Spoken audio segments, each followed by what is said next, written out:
Oxford has won the toss and deferred their option to the second half.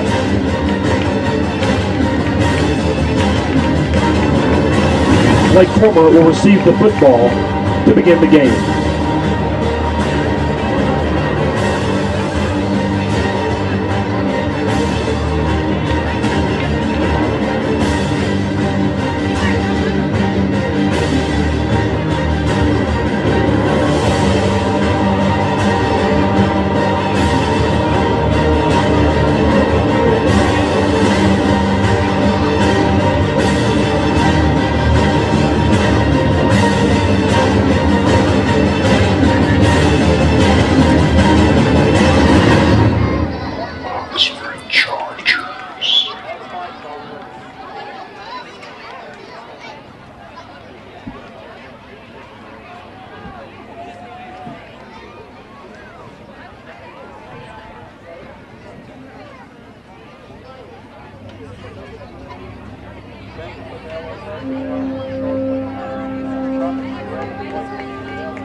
Ladies and gentlemen, get on your feet.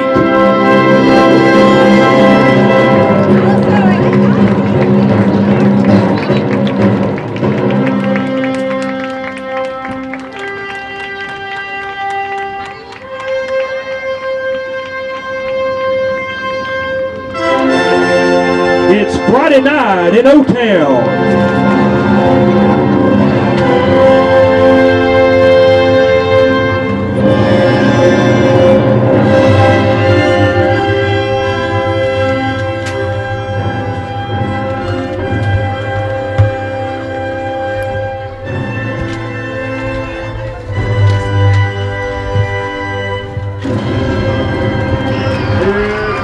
Ladies and gentlemen, welcome to Bobby Holcomb Field. I'm Sudu Upadea, joined alongside by staff writer for the Charger newspaper, Cody Thomason. And this is a live streaming production of the Charger Online, in part with Charger TV, also in part with the Charger newspaper. This game is made possible by contributions from University Sporting Goods, FNC, the University of Mississippi's Media and Documentary Projects Department, and our advisors Cynthia Ferguson and Marnie Harrington, along with the support from the administration of Oxford High School. Tonight, the 4-2 Lake Cormorant Gators are in Bobby Holcomb Field to take on the 6-0 Oxford Chargers. And Cody, the Gators are possibly the most difficult opponents the Chargers will play this year. They've played great this year. They lost a close game to West Point, but recently they played Center Hill. Center Hill had the lead in the fourth quarter, and Lake Cormorant went on to score 20 unanswered points to win 30-24. So they're definitely improving. They're looking good going into this matchup. Definitely, and you know, one player that they have that Lake Cormorant really has is number 7, the receiver Ryan Golden, and they're also stacked at receiver with 3 other guys. So we're going to see a very exciting matchup. Right now we're going to take it down to the field for the presentation of the colors. The flag detail tonight is under the direction of Cadet Captain Hunter Pace, Cadet Gunnery Sergeant Aaron Crockett, and Cadet Sergeant Zachary Hatcher.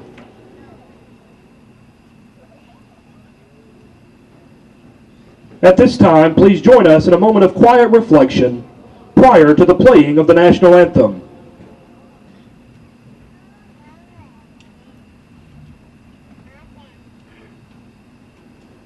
Thank you.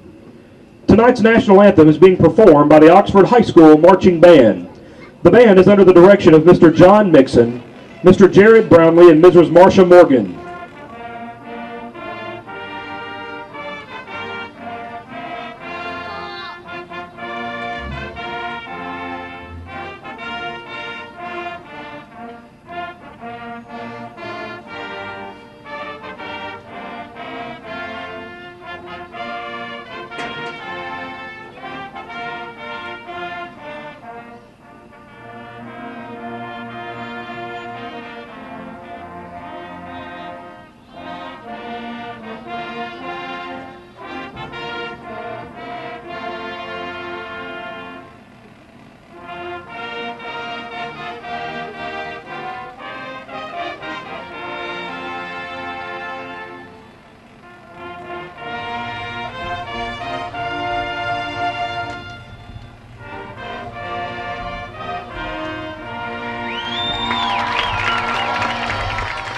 we have it, Cody. The national anthem has been played, and we're ready for some Chargers football tonight.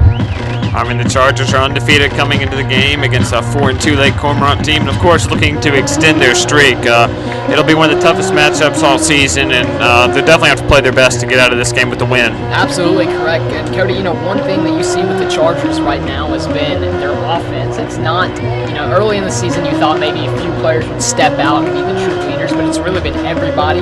Last game they moved up the field using a team effort. There's not really one individual that stands out on offense or really defense. That was something that was kind of different early on in the season. It has been a true team effort. With a lot of dominant teams, just really good teams in high school, they'll have a star player to kind of carry them, but Oxford really has distributed the ball well and had just contributions from every member of the team that's playing. They've done really good with that. And one of the members of the team, or one of the groups of the team, has been the special teams for Oxford, especially on kickoffs and punts, and right now that will be displayed as Lake Cormorant will be receiving the ball first.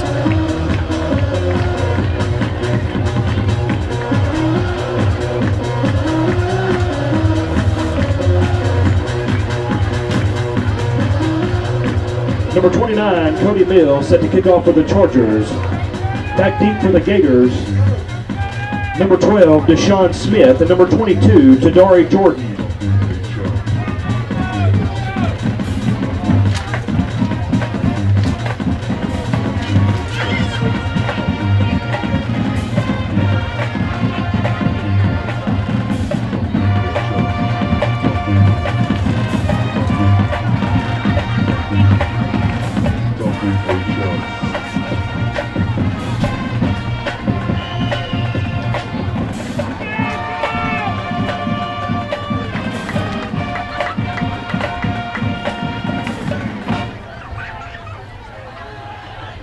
Cody Mills looks like he's ready to kick the ball off.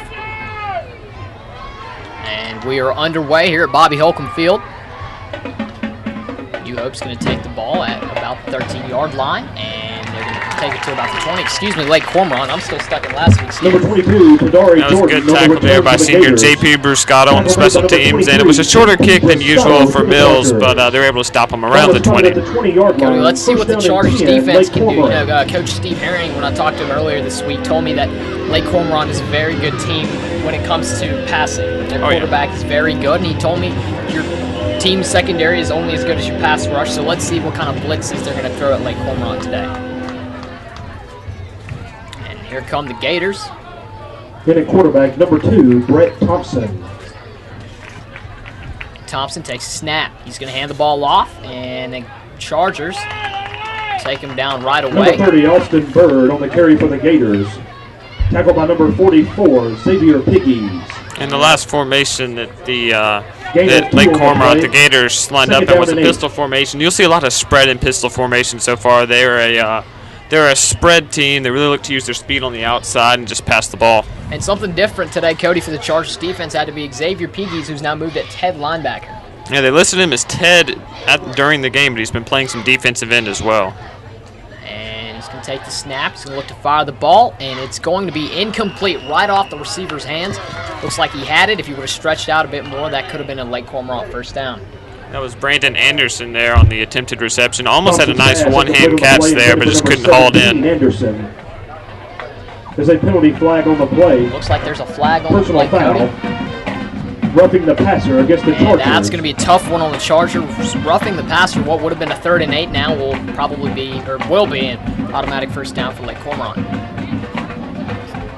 Penalty is 15 yards. Ball spotted at the 37-yard line. First down and 10, Gators. And that's just a tough penalty on the Chargers, Cody. Not a good way to start out the game.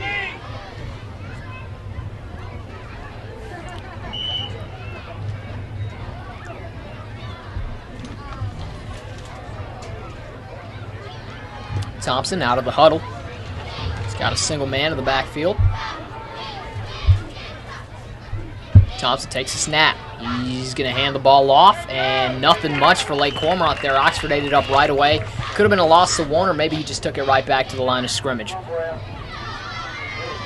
they handed off to Austin Bird there, and he is a junior running back / linebacker for the Lake Cormorant team. Also on the play, number 44, Xavier Piggies. And Xavier Piggies on one half of the tackles there. gain of 1, second down and 9. So 2nd and 9 for the Lake Cormorant Gators. And looks like Thompson's changing up the play a bit.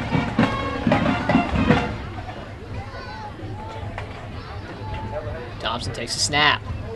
And looks like he was going to keep it, and Oxford read that beautifully. Looks like that was Jarquez Adams on that one. And there we go, Coach. And right there, it was just they messed up on the handoff. The running back was either on the wrong side, or the quarterback tried to hand off to the wrong side. It was supposed to either be a handoff or a read option, but obviously the running back never got to the ball, so just kind of bad mistake for Lake Cormorant to make, but maybe some early game jitters there. And yeah, I think you're right. I think it was a read option, and that didn't work out for them. It's going to be a 3rd and 14th for Lake Cormorant here. And Thompson takes a snap, looking to fire the ball. The Chargers are coming in there, and he's going to get brought down. The referee's going to blow the whistle. And that looks like it was Darius Liggins, Cody, who's been a force on that defense. He's played great thus far in the year, and just a great job of the defense, man. They had a couple men back there and were able to wrap up the quarterback, and that'll force the 4th down. Oxford's going to get the ball back. Sack number 9, Darius Liggins. Brings up 4th Looks down like Joel for the Forster Gators. provided some pressure on that as well. But Cody, you saw there, the entire D-line was in there. It wasn't just one man again. That's something we just mentioned earlier in the game. And it looks like a timeout has been called By Oxford. That's surprising, Cody. Well, 9 minutes and 9 seconds remaining in the first quarter. Timeout on the field. Not the most common place to see a timeout there, because they were lined up to punt. Oxford was lined up to receive. Not sure exactly why they needed to call the timeout, but obviously, there's a lot we don't know, not being coaches and knowing what they're thinking. It could be a strategy Coach Hill's trying. Maybe they want to block the punt. Maybe they just see a good opportunity there. While we are at break, let's talk about some of our sponsors. FNC definitely making some contributions. University Sporting Goods, the sponsor of this game. You can go to Sporting Goods for all things Oxford High School, Ole Miss Rebels. Also, if you need any t-shirts for any function, Sporting Goods can get that done for you. So visit University Sporting Goods on the Oxford Square.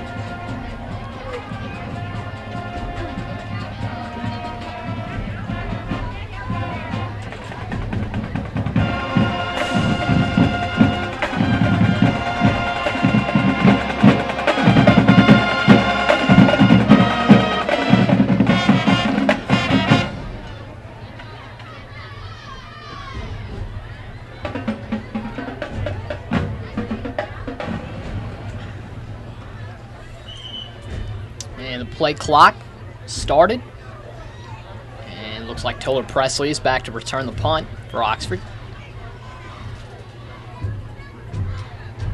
And Lake Cormorant, and that's almost blocked by Oxford. Presley is not called a fair catch, and he's just going to let that one go. It takes a couple Oxford bounces before it kind of settles back out.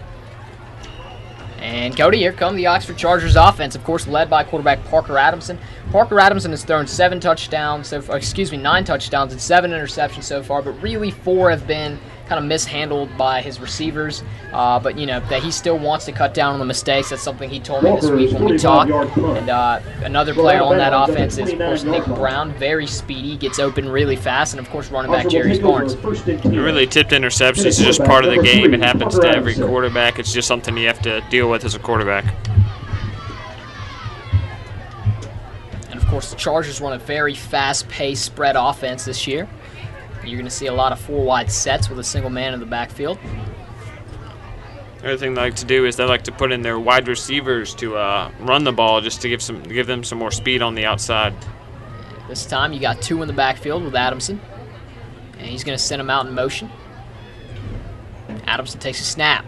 He's got the blitz coming, and it is dropped. Looks like that was intended for Jarius Barnes, and Barnes could just not haul that one in. And they tried to start off the game with a swing pass, and Barnes was open, just couldn't really, his outstretched hands just couldn't haul in the ball there. And obviously that's one Oxford wants to make. It's a pretty routine play, but just didn't go down for them that time. And a Lake Cormorant guy came in untouched to sack Adamson, but he got the ball away in time. Adamson takes a snap. Punk fakes. He's got the ball out to Glenn Gordon. And Gordon's going to pick up a few yards on that one. Adamson's pass complete on the There's another example of the short passes Oxford likes to run this year. That was a fast curl route there to Gordon. Looks like they're already in the hurry up, so we'll have to see. There you go. When that offense starts going, it really does go. 3rd down and 6. And a 3rd and 6 for Oxford. Adamson Shotgun. And he's trying to call them offsides with that hard count. He's done that quite a few times this season already.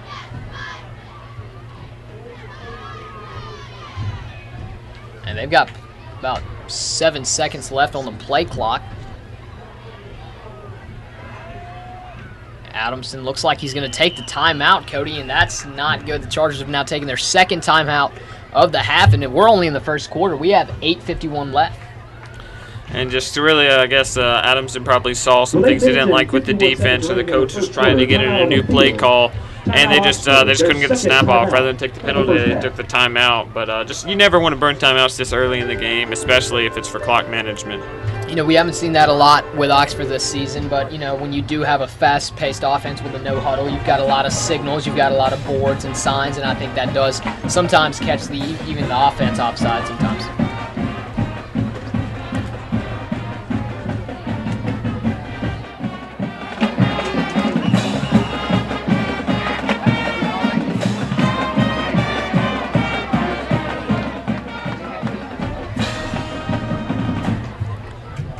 The Chargers offense. And of course a 3rd and 7, 8:51 left in the first quarter. And Adamson's got a single man in the backfield. Full wide set. Looks like he's trying that hard count again, and now he's getting the signal from the sidelines. And he's going to change a few things up there. Adamson takes a snap. He's got the blitz coming, and he fires it. It is complete to Joey Walden there. And Walden's a guy that's been working really hard. He worked really hard in the offseason. He's done really well this season. I think he got his first touchdown a few weeks ago against Senatobia. And ever since then, Joey Walden's kind of been a possession receiver, and he's done his job like they've asked him to. And Adamson lines right back up for the first down, and he's going to take off with it himself this time. He's going to gain quite a few yards. And he's going to be brought down maybe 3 or 4 yards there, Cody. That was good blocking there by the Charger O-line. They really took out the defensive line. The second level was able to make the tackle on Adamson. But back to Joey Walden. He's played great at both the outside wide receiver position and the inside slot position. He's just done great at either one, playing very versatile. He's just done great as a possession wide receiver, like you said, and has had pretty reliable hands this season. Definitely. And Adamson, their shotgun, takes a snap. And that one's not going anywhere. Well, actually, Chargers are going to pick that one up, and it looks like that's Glenn Gordon, a short one. And that was a great wide receiver screen there, kind of caught the defense off guard. There was a great block on the outside, really just sprang them for those yards. Great call by the Oxford offense. And Adamson was under trouble for a bit there. He looked like he was going to get sacked, but he managed to get the ball away without throwing an interception, and Glenn Gordon did the rest there. And that was a great block there by Luke Leary to spring him for the long reception. On a 1st and 10, Adamson under center, I formation. Adamson, he's going to hand it off to Jerry Barnes. Barnes going to bounce to the outside. No, it looks like that was Glenn Gordon. And that's, as we mentioned earlier, they like to put their wide receivers in a running back just to add more speed to the offense. Those quick guys can really weave in and out of traffic and pick up some big yards. And Glenn Gordon, now that's the second big play of this drive. 2nd down and 3 for the Chargers. 2nd and 3 for Oxford. We're approaching 7:20 in the first quarter. Adamson this time. No man in the backfield.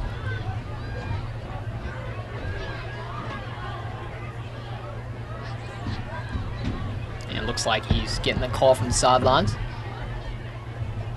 Adamson takes a snap. He's looking to fire the ball. He's got all day. He's looking for Conry Marr, and that's touchdown Oxford.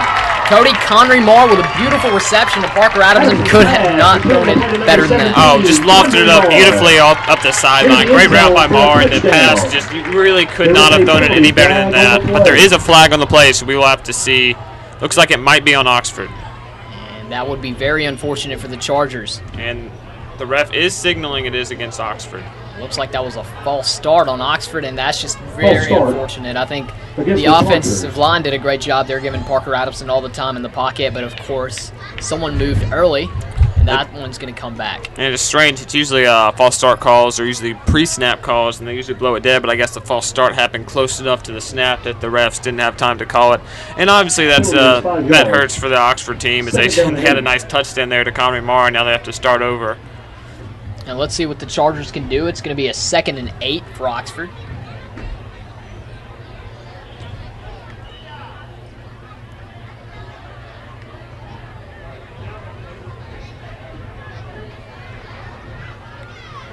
Adamson under center.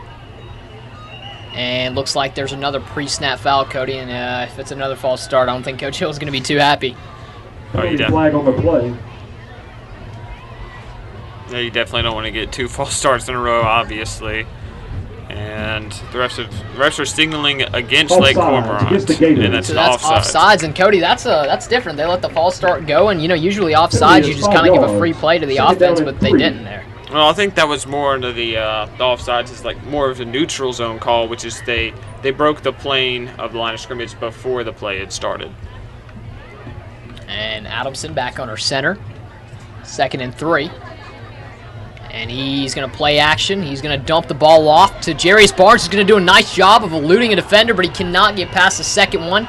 That's going to be a loss. And right there, they tried to get a screen to Jarius Barnes, but from the beginning, he was covered. One of the defenders that made it past the lineman was with him step for step. He did a great job eluding 2 defenders, but that was just kind of a busted play from the start. And looks like that was a loss of quite a few there. It's going to be a 3rd and 11 for Oxford.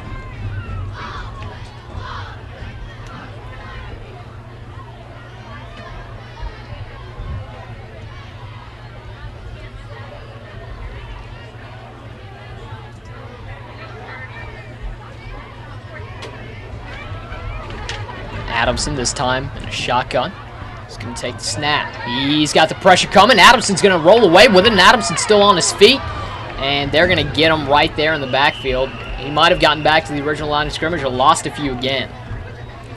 And Lake Cormorant had 2 men up the middle with the blitz just untouched. Adamson did a great job evading them, but just after that first blitz, he didn't really have time to look for his wide receivers. Tried to make something happen, was able to evade one more defender, but just if you have defenders like that in the backfield, it's hard to get a pass off. And with a loss of 3, that's going to be a 4th and 14 for Oxford, and Cody just very unfortunate. Like we mentioned before, that beautiful pass to Conry Marr for a touchdown gets wiped away because of the false start, and Oxford really just can't regroup and I guess score another one. So Cody Mills going to punt the ball off to Lake Cormorant. Mills gets a beautiful snap from Chadwick Lamar.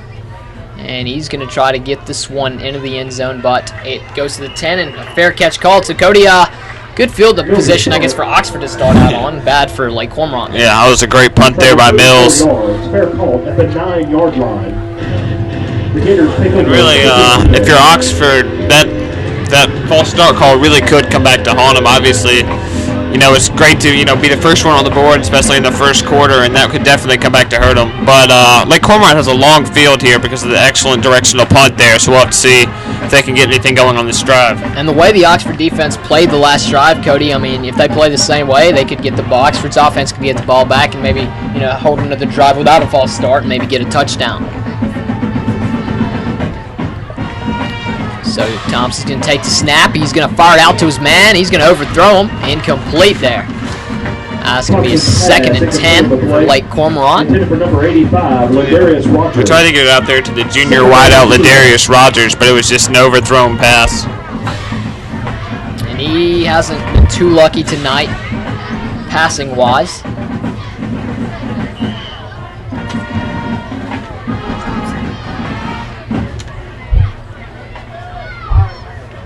Thompson, shotgun, takes a snap, and he's got pressure coming, and once again the ball hits the ground. I think the pressure was just getting to him, and he was just trying to get rid of the ball there, Cody. And he tried to get it right back to Ladarius Rogers, and really Thompson has not played his best so far in this game. He was something that the Oxford coaches were really worried about, but so far he just not been able to find his groove and get to his wide receivers. And something we haven't seen so far is Ryan Golden, one of Lake Cormorant's main offensive weapon. We just haven't seen him used yet. 3rd and 10. He's going to take the snap. Thompson is going to fire the ball deep, and it's going to be overthrown. And that's going to be a 4th and 10 for Lake Cormorant. So Oxford's offense does a great job. Not the best pass there by Thompson. I think he could have had his man if he threw him just a little bit shorter, but, good for the Chargers there. Good defensive possession for them. The the defensive line once again broke through the backfield and was able to get some pressure on the quarterback. And then Anthony Rogers had great coverage there. Wide receiver had a chance at it, but it was just a little overthrown there. Number 13, Bailey Walker, back deep to punt. And Bailey Walker's really not going to have enough space back there. If there's one to be blocked, Cody, it could be this one.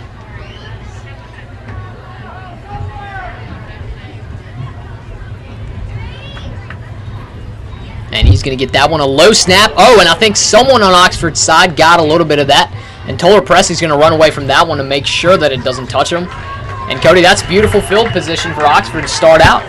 And it's hard to tell there, but it could have either been blocked or tipped, not blocked, or it just could have been the punter was obviously had men all around him, was pressured and just trying to get off the kick so it wouldn't get blocked. So either way, good field positioning for Oxford. And it looks like that's going to be a 1st and 10 for Oxford at the Lake Cormorant 36-yard line, and not any better field position so far for Oxford to start out. So let's see what Parker Adamson and this offense can do.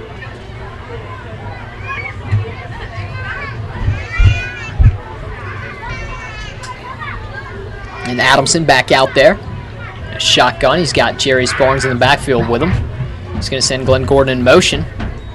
And he's going to hand this one off to Barnes, and Barnes is going to get a few. Number 1, Jarius Barnes, the ball carrier for the Chargers. Stopped by number 17, Brandon Anderson for the Gators. That's going to be a gain of 4, so a 2nd and 6 for Oxford. Gain of 5 on the play, 2nd down and 5.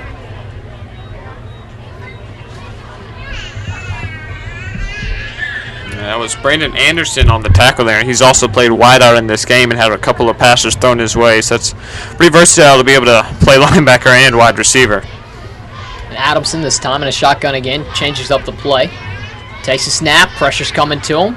He's going to fire it out to Toller Presley, who's going to catch it. Let's see where they spot the ball. Number 5, Toller Presley.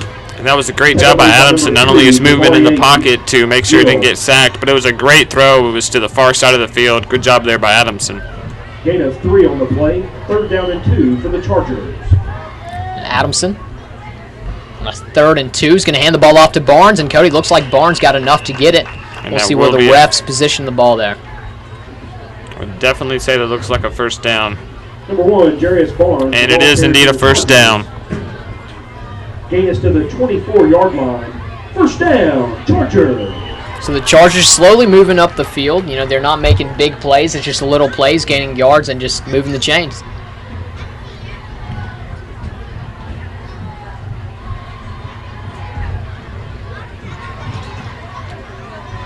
Adamson. He's going to get the snap, and he's going to take off with it himself. Looks like that was a designed run for Adamson. And he's still on his feet. He gets one tackler off of him. And looks like the Chargers got it to maybe about the 12 or 11-yard line.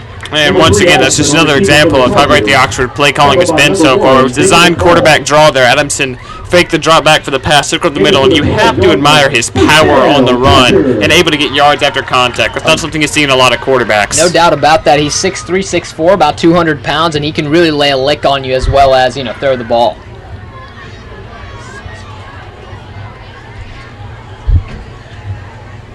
This time, Adamson in more of a goal line type formation, I formation. And he's going to pitch it out to Glenn Gordon. And Gordon is going to cut back, and he's still going. And he maybe gained 1 or 2 on that one. Tackled by number 5, James Bennett. And that was a good job by Gordon. It was a designed sweep to the outside, but he saw his hole inside, knew that he just needed to take it inside and not risk the loss. That was a gain of 3, so that's going to be 2nd and 7 for Oxford.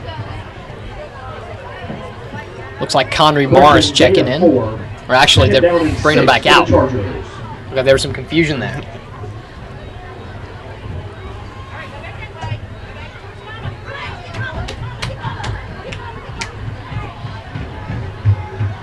Adams takes a snap. He's going to fire it out to Nick Brown, and it's going to bounce off of Brown's hands.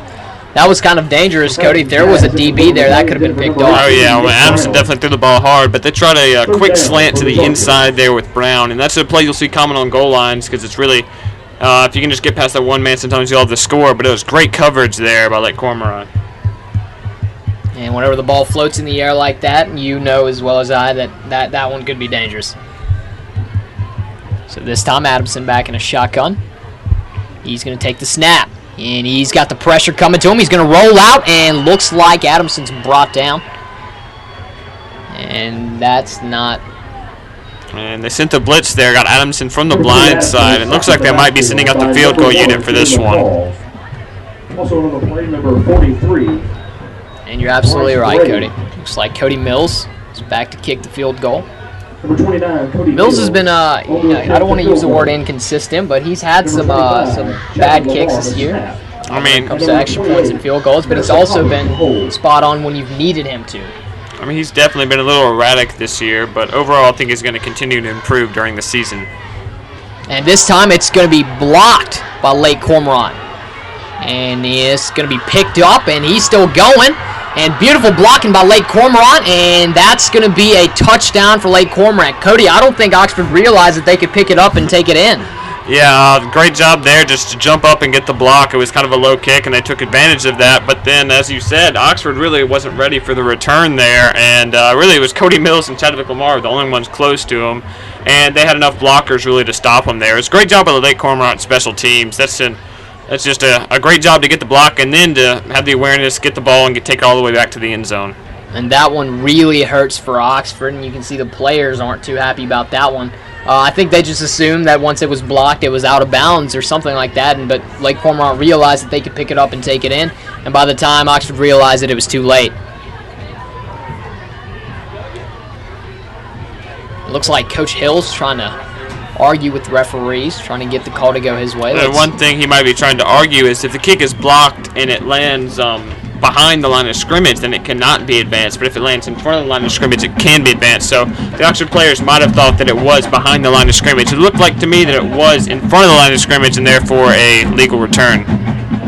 As of now, the touchdown is still a touchdown. Let's get the official call. And he's still talking with the refs. Now there are two guys over there. And I think you're right. He's pointing over to the backfield.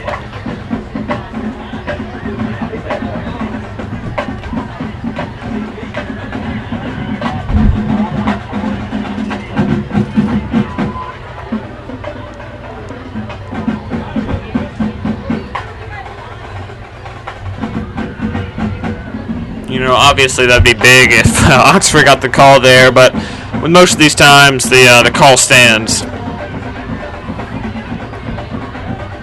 Now let's get the official ruling from the referees. Looks like they're going to talk it over as well.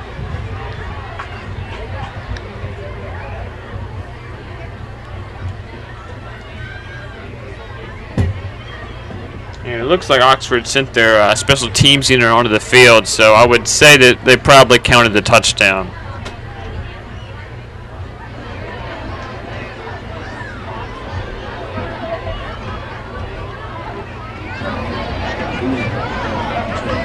It's been a really, really messed up week. 7 days of torture, 7 days of bitter, and my girlfriend went cheated on me.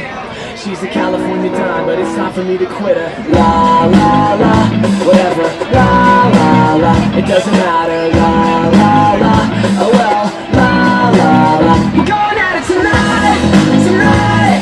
There's a party on the rooftop, top of the world tonight, tonight. And we're dancing on the edge of a Hollywood sign. I don't know if I'll make it, but watch how good I'll fake it. It's alright, alright.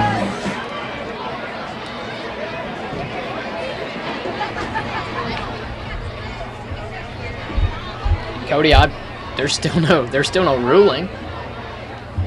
And I'm not sure what's going on. The ball has been spotted at the 35-yard line, and it looks like that is Lake Cormorant's offense on there.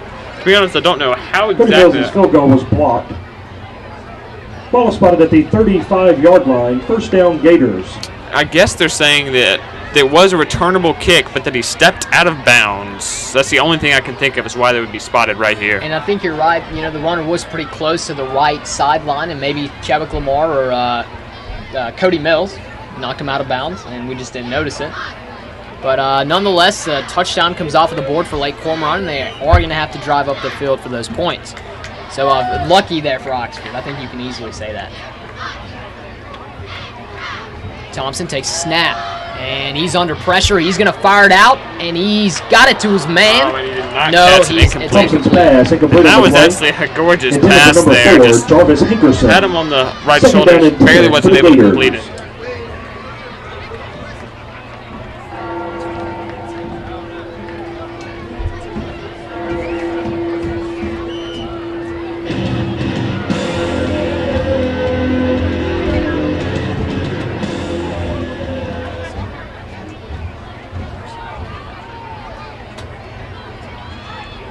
Thompson takes a snap. He's going to hand the ball off, and Oxford's going to eat that one up right away. And that's Jarquise Adams who led that pack. Looks like Darius Liggins was also involved in that one. Tackled by number 9. Darius Liggins and number 7, Jarquise Adams. And clock's ticking there. 50 seconds left in the first quarter. And Lake Cormorant does have great field positioning here and will obviously look to convert here. That'd be very big for them to put 7 or even 3 on the board. 3rd and 11. Oxford looks to blitz. And it's going to be a messed up snap, and Oxford's going to take advantage of it big time. And Cody, there you go. So the Oxford defense has stepped up and played really well this game so far, and whenever the offense has made a mistake, the defense has really helped them out. And obviously a big part of that was the botch snap at the end. It looked like it was kind of a low snap. That definitely helped. And then Darius Liggins and also a linebacker were able to get back there and get the sack. Back deep to receive, number 5, Toto Presley. Maybe if they would have spotted the ball a little bit closer, or even if Lake Cormorant would have taken it up a bit and Oxford defense would have stopped them, that would have been a field goal. But because of the sack, they're that is the end of the way first quarter here at Bobby Holcomb Field. That will be the end of the first quarter. When we have a moment, we'd like to recognize the 2012-2013 Oxford High School cheerleaders under the direction of Miss Nicole Robertson, Ann Kiefer Corson, Madison Cobb, Mary Shields Craft, Cheyenne Griffin, Anna Lauren Hale, Rachel Catherine Harnett, Allie Hayward, Hayden Hudson, Lizzie Kelly, Julie Lorenzo, Anna McGee, Megan Kennedy, Chanel Norflet, Brooke Riley, Sally Wishlack, Mary Madison Tyler, and the mascot Eloise Tyner. Having a big round of applause for the Oxford High School cheerleaders.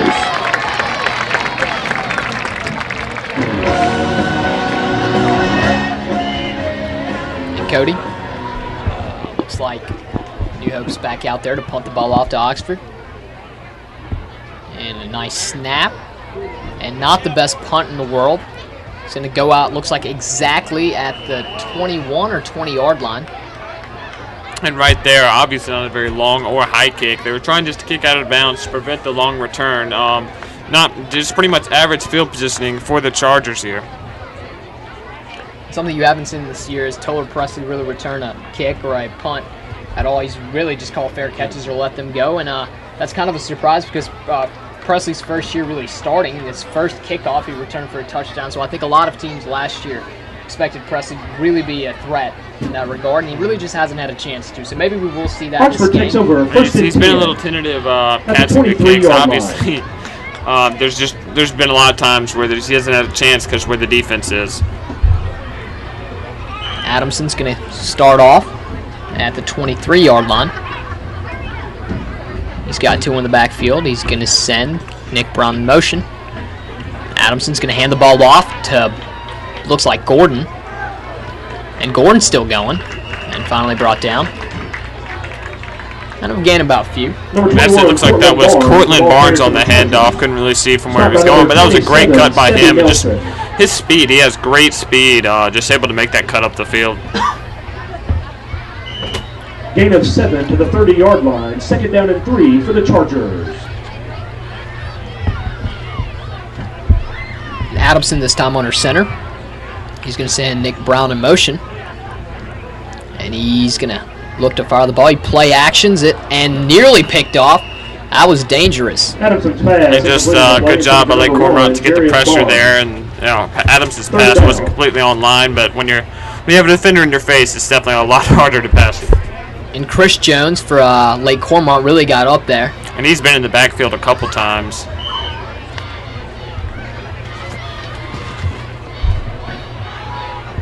Adamson back in a shotgun.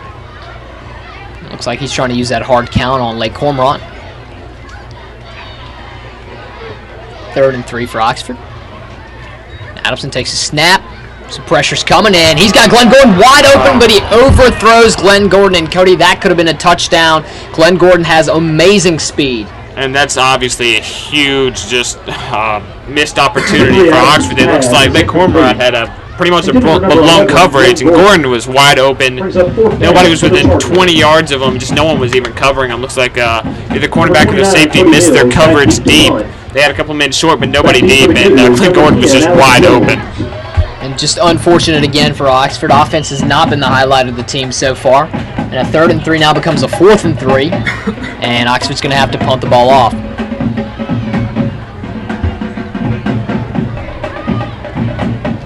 Mills is going to boot this one pretty deep. And it's going to be muffed, and looks like Oxford gets it. And Cody, just when it seemed like it was unlucky. And Chadwick Lamar there on the fumble recovery. He's already cut you off there, but a long snapper getting down, recovering the muff kick is pretty incredible. And hey, that's perfectly fine. I've told you last week. I told you plenty of times. Chadwick Lamar's going to make a big play whenever he needs to, and he may have not been the reason that punt was muffed, but definitely picking that up when a ball is really wild, especially football. It's really hard to recover those. So Chadwick Lamar did a great job there. I mean, that was just a great job. It was a great kick by Cody Mills there. The returner just couldn't handle it, and just you can't say enough about the speed and just playing hard. That's just a great job by Chadwick Lamar. And looks like Parker Adamson and the offense are going to get another chance. Adamson this time hands the ball off to Barnes. And Barnes is still on his feet. He's going to get pushed out of bounds. Number 1, Barnes, the ball carrier for the Chargers. Run out of bounds by number 17, Brandon Anderson. That looks like he didn't gain any at all there. Gain of 5 yards on the play, 2nd down and 5. Looks like we had an error on our scoreboard. It's going to be a 2nd and 5 for Oxford.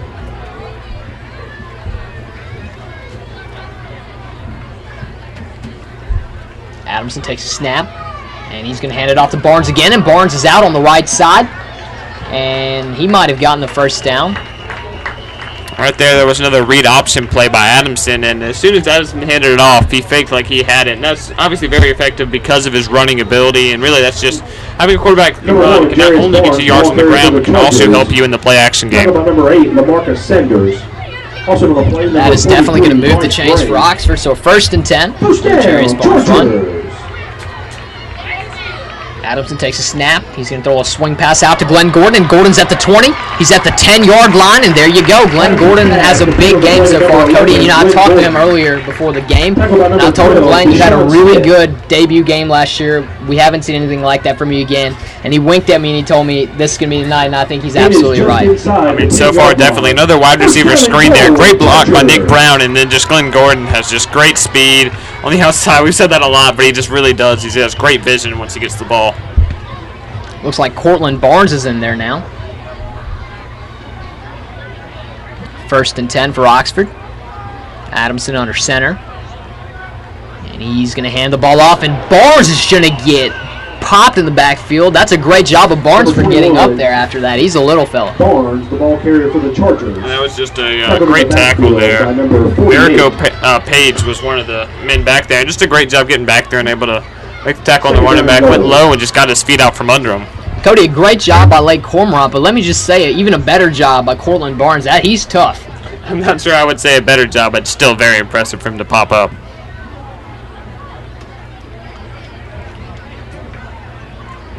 Adamson, so that Colin Lee in the backfield. And Adamson tried to keep it himself, and Lake Cormorant read that perfectly. Number 3, Adamson is tackled in the backfield. And just once again, though, Americo Page, that's just a great job for him to get back-to-back plays. He was in the backfield to stop the run. That's a great job by him. That's going to be a 3rd and 15 for the Chargers. We're approaching 8:40 here in the 2nd quarter. Still no points in the game. We've had close ones, but they've been wiped off of the board.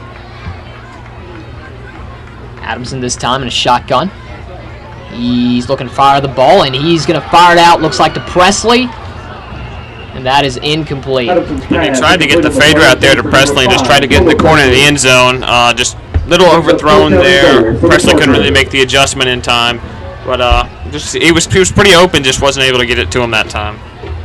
And another scoring opportunity, I guess for a touchdown, missed by the Chargers. Let's see what Cody Mills can do.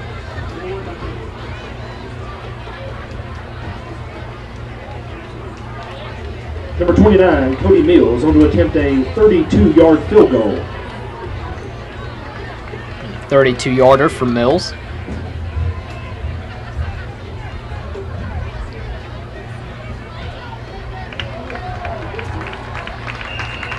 And the kick is good, Cody, and that was actually really beautiful. It was actually higher than his other kicks. Usually, whenever he does kick them, they go kind of low and straight through the uprights. This time, even higher, and 3 points on the board for Oxford. Well, definitely bet that he made sure to kick that one higher that time. It's a great kick there. On the last kick, we're still not really sure what the call was. According to the rules, if the kick is blocked and it goes past the line of scrimmage, then it cannot be returned. But if it does not go past the line of scrimmage, it can be returned. Not sure if the refs called that it had made it past the line of scrimmage and then he went out of bounds, or if it was just I don't know why exactly it got spotted there. Could be a few reasons, but just a tough call I'm with there. you. I'm puzzled myself because even if that rule, it should have been positioned even before the 35-yard line, and I'm just assuming that he got pushed out of bounds at the 35 by either the long snapper or the kicker. I guess he must have just stepped out of bounds there. I mean, if not, it would have been a touchdown, or it would have been called back on the other side of the field. Regardless of that, Oxford now does have 3 points on the board, and Mills is ready to kick it off to Lake Cormorant. Deshaun Smith, and number 22, Tadari Jordan.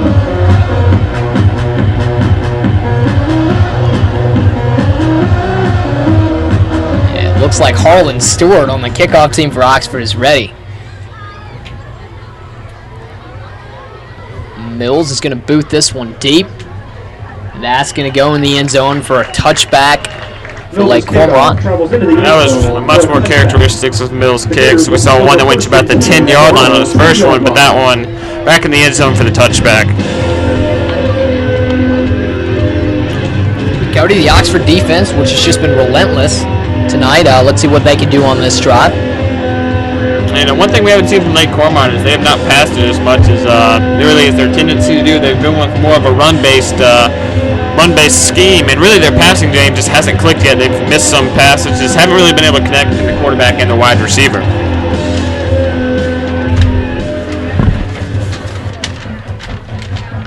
And here come the Gators.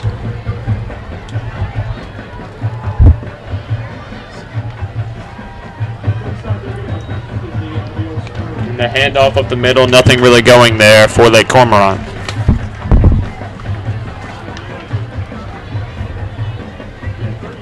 Cody, what I'm really surprised at so far is the Ryan Golden has really not been involved in this offense at all. We haven't had to call his name at all. And I think for Oxford that's good because Golden really is a threat for Oxford. That's Lake Cormorant's main weapon. No, I can't say I've even really seen him on the field. He could be injured, I think, or it could just not be playing. They could have a number of reasons why he's not in there, not getting the ball yet. But I bet they will try to get him the ball later in the game. And he was one of the priorities of the Oxford defense. And flags all over. And it looks like that could have been a false start there on Lake Cormorant, and it is a false start. Penalty is 5 yards. And everything's going well for the Oxford defense right now. Yeah, definitely nice for defense when you get some help from the offensive line.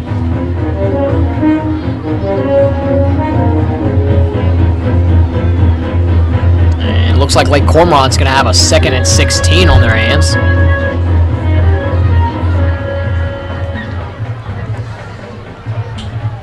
They're all right back out there. Thompson this time under center. He's going to roll out. He's got it to his man. And a gain of quite a few there. That's one of the first really successful pass plays of the day. Just got it to his wide out there on the outside, and a pretty short pass, and just it's definitely good for them to get that completion as they can start to get into rhythm with some more completions, just some more short completions to let the wide receiver do the work to boost the quarterback's confidence and get the passing game in flow. And that was a gain of about 11 yards for Lake Cormorant, one of the most successful plays that they've had. So they're going to face a 3rd and 5. And let's see if Oxford's defense can hold up.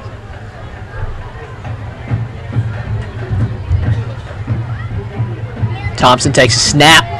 He's going to throw it out to his man, and Oxford misses the first tackle, but they're going to come right back in there, and that was led by Jarquise Adams and Darius Liggins once again. That was a great tackle there by Jarquise Adams. They tried a little short pass, and the defense was all over it from the start. Brings up 4th down for the Gators. And Cody, Coach Steve Herring on the defensive coordinators, that's the type of play he likes to see. Just relentless, very ugly defense. Really try to get them in the backfield and not let them advance at all. And I think he's really happy right now.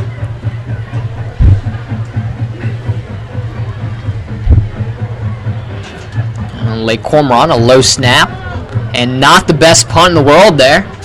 Takes a few Oxford bounces, and Parker Adams is going to get pretty good field position again. Xavier Piggies has the ball and is going. Wow. And looks like, you're absolutely correct. Piggies picked the ball up and advanced it for even more yards. And that was great awareness there by Piggies. It was obviously a short punt, could have been blocked or just hurried. And most of the players were just kind of letting it sit there, and Piggies saw it and took advantage of getting the ball and was able to get a great return there. And one of the reasons why, obviously he was such a great returner is he plays tight end. He hasn't played as much this year, but last year he was an integral part of the offense, just playing tight end. And just a great heads-up play by him there. Cody, I don't know what's going on, but you got a bunch of the referees crowded around. It looks like they're standing around the spot where Piggies originally picked up the ball, so they might. I'm not sure what exactly the call might be here. Now, we've seen some weird ones tonight. And from the way it looked up here, Piggies had a clear path, and that was his right. He just poor awareness on Lake Cormorant's part, but let's see what the referees determine.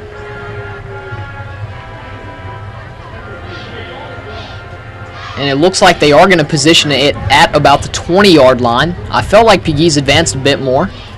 I thought the ball was originally picked up pretty close to there. I do think he probably had a good 5 to 10 more yards there, but he could have stepped out of bounds.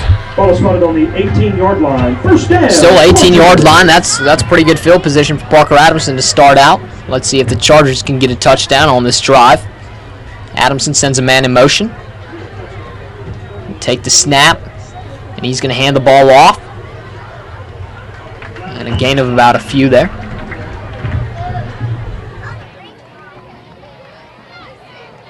Number 1, Jarius Barnes, the ball carrier for the Chargers. Tackled by number 1, Benny McCall.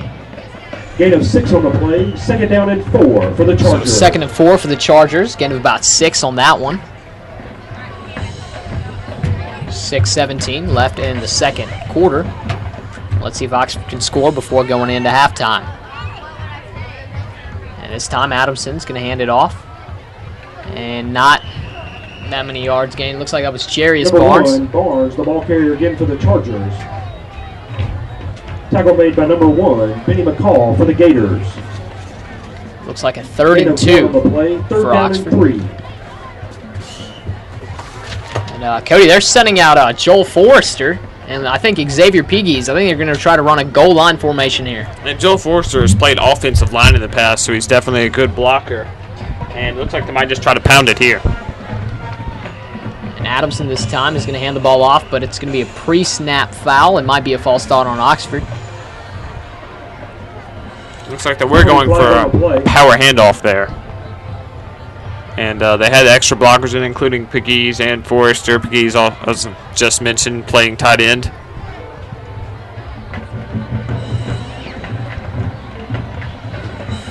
And Xavier Piggies is coming out, and they're sending in Colin Lee, and so is Joel Forrester coming out. Offsides against the Chargers.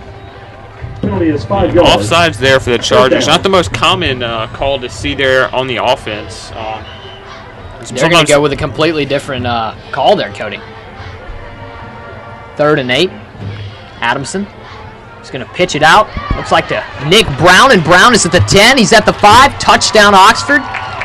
There's a flag in the backfield. And it was in the direction of holding. And another great play call by this Oxford team. They started to run an option, kind of faked it, but then Nick Brown intercepted the pitch, and once he gets some green, he can just be gone in an instant. But it was thrown in the direction of holding, the foul was, so we'll have to see if it comes back. That would just hurt Oxford. And it looks like it is a holding call on the Chargers. That penalty is 10 And just yards. unbelievable right now for the Oxford offense. Just simple penalties being committed. And I mean, you know, mistakes that can be really corrected and don't really need to happen. I mean, there's holding on most plays in football. It's definitely hard, and just some of them get called, some of them don't. Obviously, there was a hold there, and the refs called it. Good play call by the Oxford offense, and I'm sure they would like to, have that one back so they could have the surprise for it. But just they'll have to try to start from here.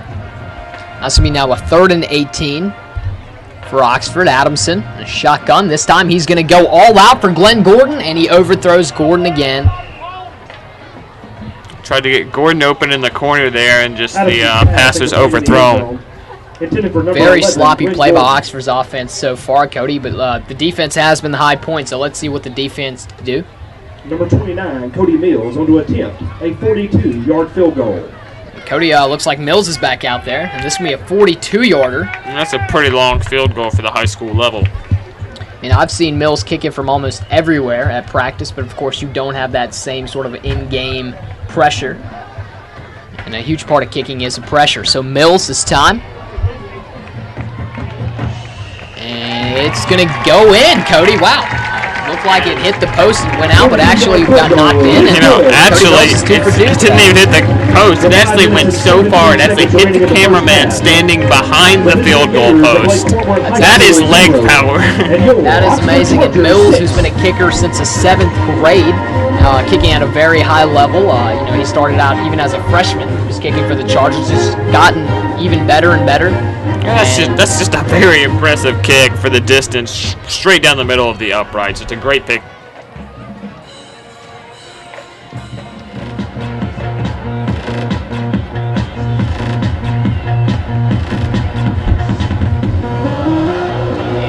Not the best offense by Oxford right now, but hey, if Cody Mills keeps getting those threes in, and the defense keeps playing the way they do, then it's going to be okay for Oxford.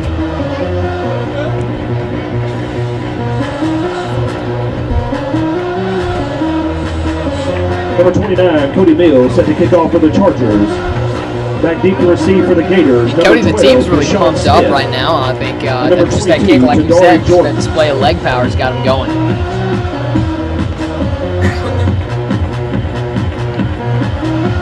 Mills now. Ready to kick it off to Lake Cormorant. 5:17 left in the half.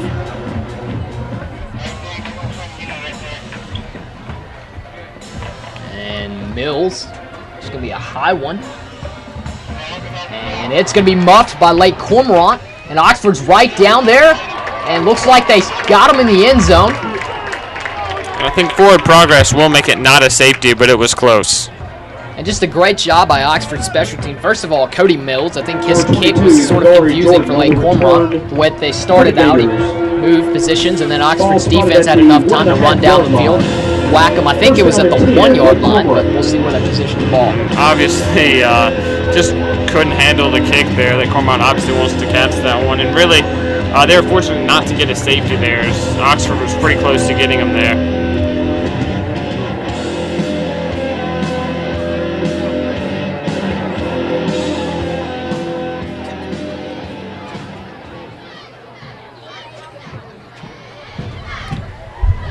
And Thompson back out there.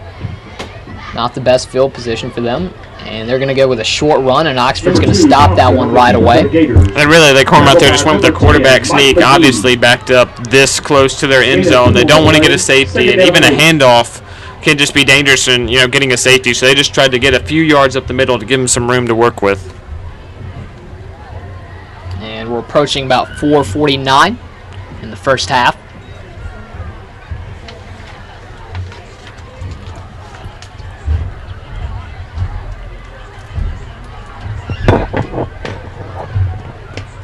Thompson this time in a shotgun. He's going to take the snap. Blitz coming. And he's just going to get out of there. He's got real estate in front of him. And a great job by Thompson. Number 2, Thompson. You know, Thompson's a quarterback. It's not really known for his running ability, but right there, he saw the green in front of him, was able to make a great read, and got the first down there for Lake Cormorant. And really, that's huge because it just gives them room to work with, because when they started this drive, they had about none at all. And I think that's just kind of got Oxford, like he said. He's not really a running quarterback, and I think Lake Cormorant did a nice job of blocking the Oxford defenders as well.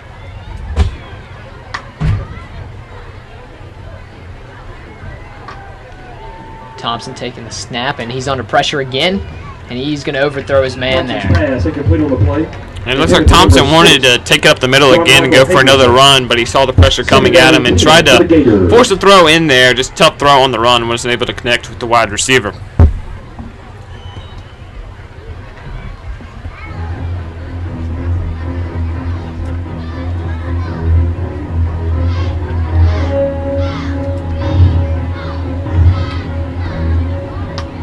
Looks like Lake Cormorant is going to set up in the pistol formation once again. You're right. Thompson sends a man in motion, and he's going to hand it off, and looks like Oxford's right there to stop that one. I think that was Robert Ferris. It was Robert Ferris, the sophomore defensive end there. And they tried to get it to Devaria Gills, and, Jarvis Hankerson. And just nothing really going there. Tried to use the reverse to get him to the outside, but Oxford's defense was all over it and really just had nowhere to cut to. And Cody, you know, Robert Ferris is one of those guys that you just put on the line and tell him to rush, and he'll get in the backfield with his speed. And he's also strong, so he can provide some pressure on the quarterback, and that was very beneficial last week against New Hope. And I think Ferris is looking to have the same type of game against Lake Cormorant tonight. He had a crucial sack last week. And Thompson looks like he's going to be sacked. KT McCollins provided some pressure, and then Xavier Pegues is going to get him, and a great play by Oxford's defense. Yeah, Darius Liggett and Joel Forrester were just back there immediately able to bring him down. That was a great job, and really this Chargers defensive line can get pressure even without the blitz, which is just huge because it allows more secondary members to be back there in coverage. This has been something I guess you'd call an ugly, sloppy kind of defensive game, Cody. Of course, a lot of field goals by Cody Mills. And again, not the best punt by Lake Cormorant. Takes a few Lake Cormorant bounces. Make it out maybe to midfield. And really, I think one thing Lake Cormorant's trying to do with their punts is they're doing a lot of line drive kicks just to make it so it's not as returnable. And the first half so far has been kind of marred by penalties. There's been some big plays, but penalties have really been the story of the game. They've cut down drives and just really cut off scores even. So both teams probably will definitely look to just have less penalties and really play a more focused game next half. The Oxford offense looks like it's going to come back out. We have about 2:35 left in this half. Let's see if Oxford can score a touchdown. They would go into half, presuming there's no more time left. 13-0 lead if they can get a touchdown and the extra point.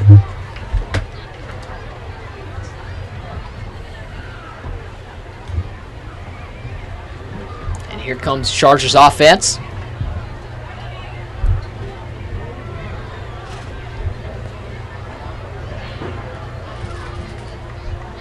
And Adamson with a knife formation hands it off to Glenn Gordon, and Gordon looks like might have gotten back to the original line of scrimmage there. And right there, Oxford lined up pretty conservatively from the Oxford.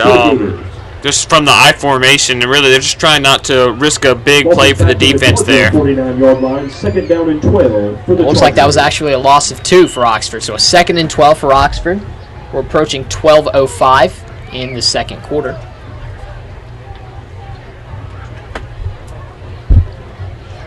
And Adamson under knife formation again. And he's going to roll out, play action. He's going to throw it to Jarius Barnes on the outside, and Barnes is displaying his speed.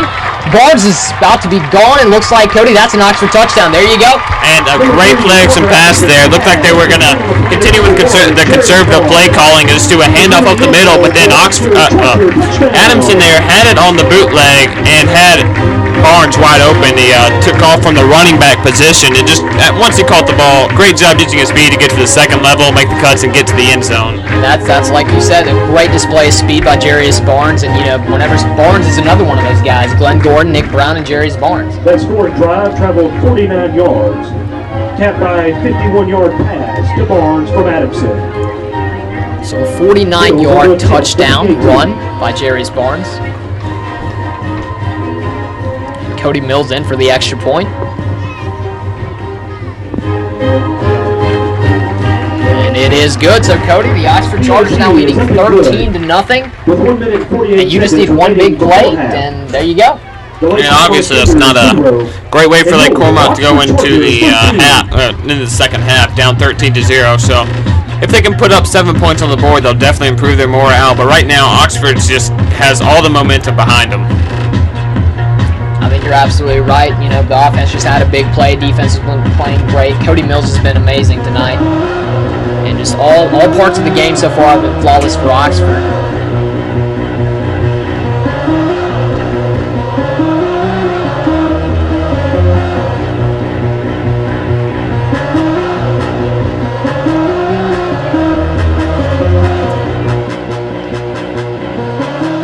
Number 29, Cody Mills, set to kick off for the Chargers. Back deep for the Gators, number 12, Deshaun Smith, and number 24, DeAndre Brown.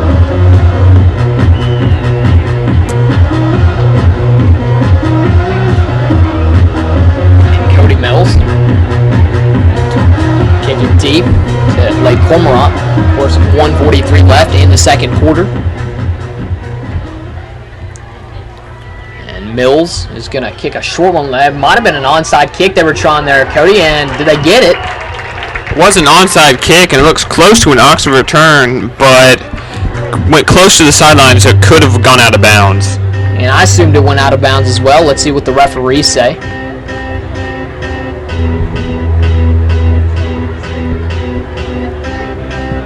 Cody Mills, his onside kick.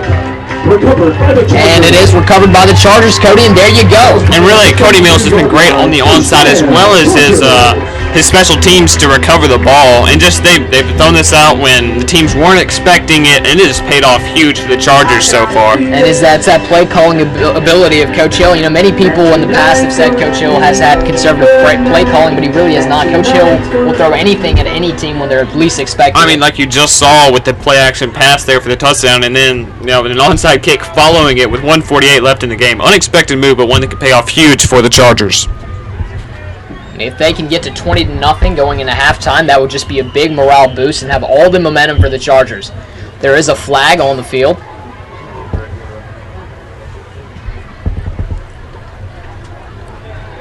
And it was a pre-snap foul, so it could be a false start on Oxford. Let's get the official call. Delay of game. And that's a delay of game against the Chargers. And I was looking at the play clock. I didn't really notice that. First down and 15. That's obviously the Chargers don't want to do that, especially after getting the onside kick. But they still have plenty of time and room to work with to put some more points on the board before the half. Adamson this time under center. He's going to hand it off to Cortland Barnes. And Barnes isn't going to get too much on that one.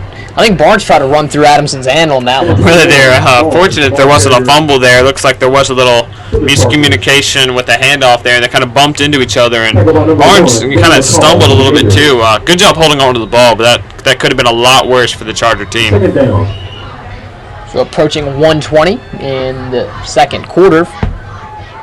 2nd and 17 for Oxford. Adamson this time getting this snap, and looks like he got it out to Joey Walden. That's a good job getting out of bounds. Obviously want to stop the clock without having to use a timeout. Oxford's probably going to try to keep that last timeout in case they need to call a timeout to kick the field goal. 3rd down and 11 for the Chargers. So 3rd and 11 for the Chargers offense. And if Lake Cormorant really wants to have a chance in this game, they really have to stop Oxford right here. Adamson is under pressure. He's going to dump it off. Looks like to Joey Walden. And Walden's going to take it to the 20. Walden's at the 10. He's at the 5. Touchdown, Oxford. And there you go, Cody Thomason.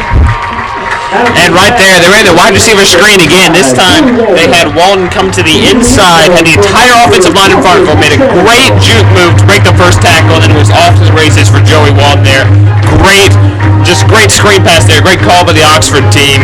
And just a great job there to get them up 19-0, 20 pending the extra point at the half. And you know, when you see a kid work hard like Joey Walton has, yeah, he has been undersized a lot. It's been said about that, but whenever you see him work as hard as he has, that's definitely got to feel great for him and the coaching staff as well. And it's always great for a junior to be making big plays this early in his career. So pending the extra point, Oxford does lead 19-0, which was actually the score Oxford had against their crosstown rivals, the Fayette. So, see what the Chargers can do here. Looks like they have some miscommunication. Joel Forster is about to run out, but he's running right back in there. Play clock has not started.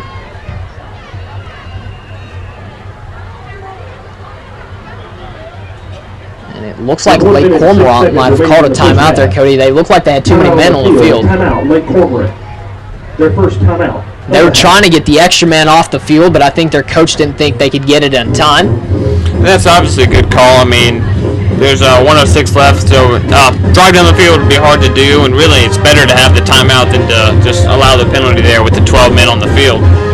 And just talk about the short passes tonight. You know, the Jarius Barnes touchdown run, the Oxford touchdown run. I think if anybody had any questions about Oxford's speed and their ability to really just juke and bob and weave through that defense, I think tonight it's been proved. I mean, really, they're just executing their game plan perfectly. They like to do short passes and just let the wide receivers and running backs use their speed. That's a part of this offense. When you do run a spread, you have giant holes, and if the offensive line can do a good job of blocking, you have nothing but daylight in front of you. And they're going to go for a fake. Looks like Cody Mills is going to throw it in, and it's going to be incomplete. Cody, it looked like that was going to be executed perfectly, but Mills' pass seems like it was a little too low. Well, I have to say I do like the call there. They took a little bit out of LSU's playbook there with the holder just flips it up to the kicker really without looking too much. And then there's a little variation though. Mills was going to try to pass in there, wasn't able to complete it, but pretty good drawn up play there. It didn't really go down for the Chargers, but I like the call, like just going with the aggressive play call there. And I think it's perfectly fine. It's worked for Oxford all night. They do have a 19-0 lead so far. And I think that was a perfectly fine call for Oxford to make. Now, if they were only had one touchdown and, that play was called, it would have been a bit questionable, but that's okay for Oxford right now.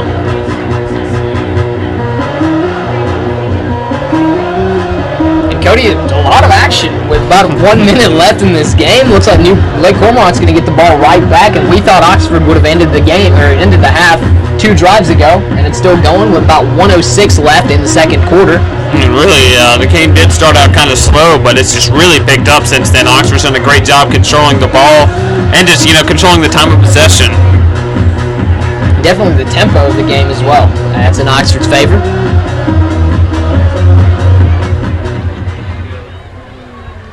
And Mills this time.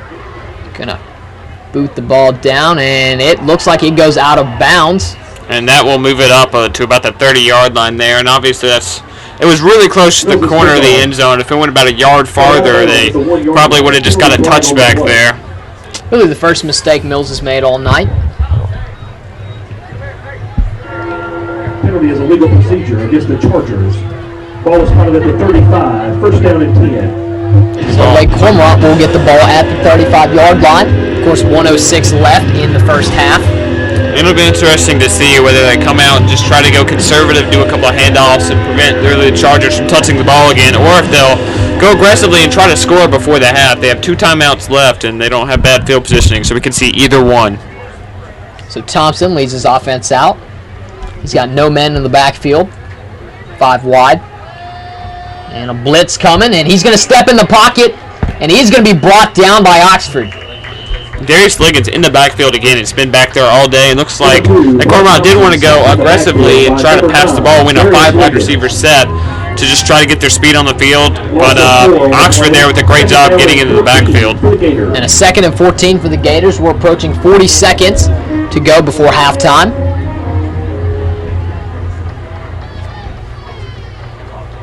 And again, 5 wide set. Thompson alone in the backfield. And he's going to step up and fire it, but it's going to be incomplete. Although, of course, like Cormorant wanted the completed pass, the good news for them is it does stop the clock and give them a little bit more time to work with. And really, they were in a pass play there, but it really wasn't a deep pass. They had a couple men go shorter about the line of scrimmage, and a couple men just go run stop routes towards the first down. Just no one really open there for Lake Cormorant, and they'll have to try again this time. And that's going to be a 3rd and 14 for Lake Cormorant. Let's see how the Oxford defense can handle this. Thompson takes a snap. He's looking to fire the ball. He's going to roll out.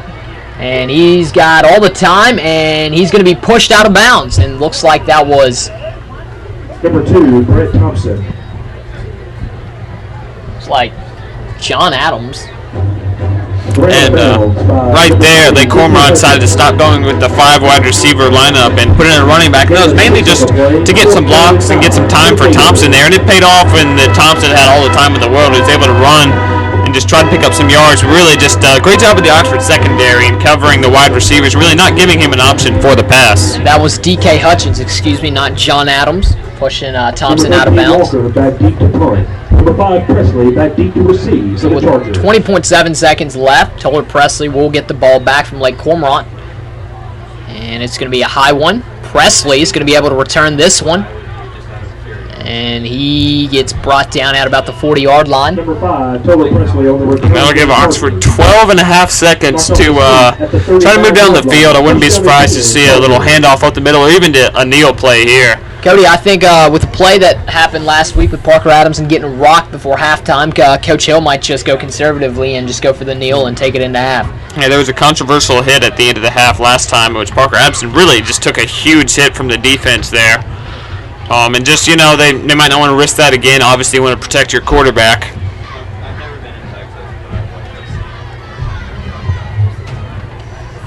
So here comes the Chargers offense.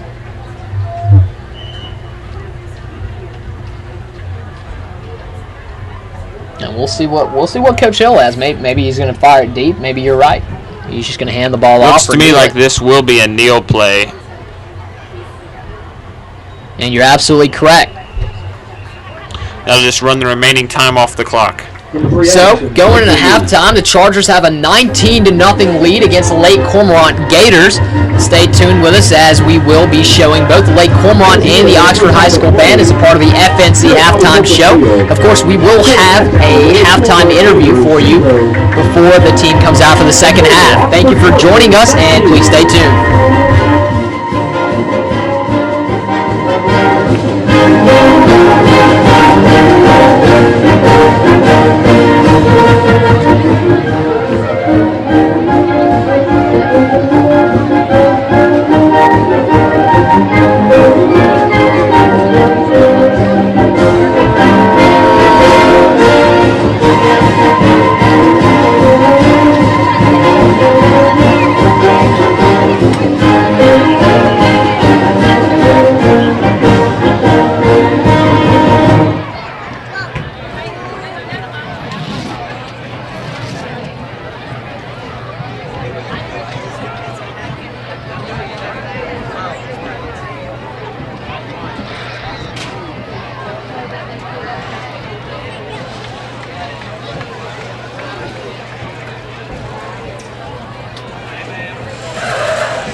Good evening, ladies and gentlemen. Welcome to Oxford High School and welcome to the Charger Nation.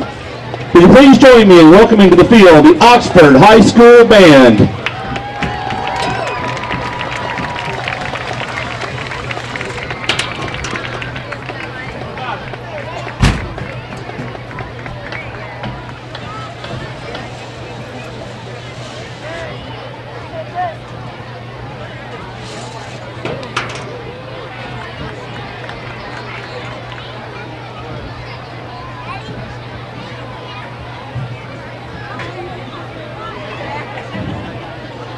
The band is under the field direction of drum major Mary Bailey Linton, and our feature soloist this evening is Mr. Sam Mossing.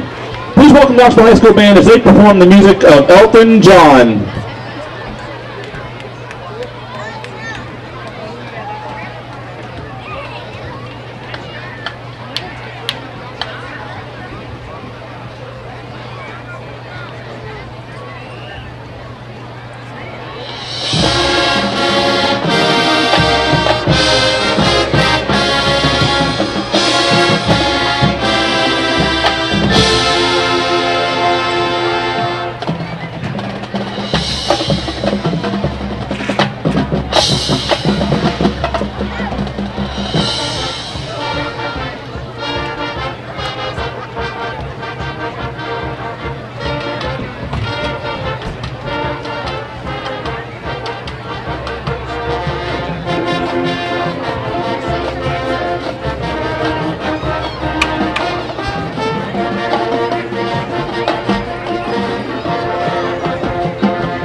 The Oxford High School Band is under the direction of Mr. John Mixon, Mr. Jared Brownlee, and Mrs. Marsha Morgan.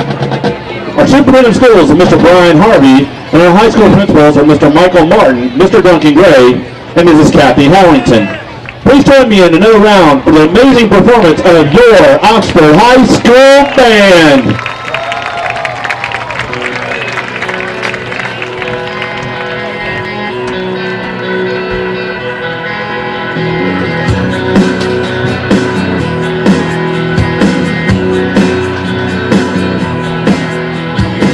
This ain't no temporary, difficult, tearful goodbye. This ain't no breaking up and waking up and making up one more time. This is gone, gone, gone, gone, gone. Gone like a freight train, gone like yesterday. Gone like a soldier in the Civil War. Bang, bang, gone like a 59 Cadillac. Like all them good things that ain't never coming back. She's gone, gone, gone, gone. She's gone.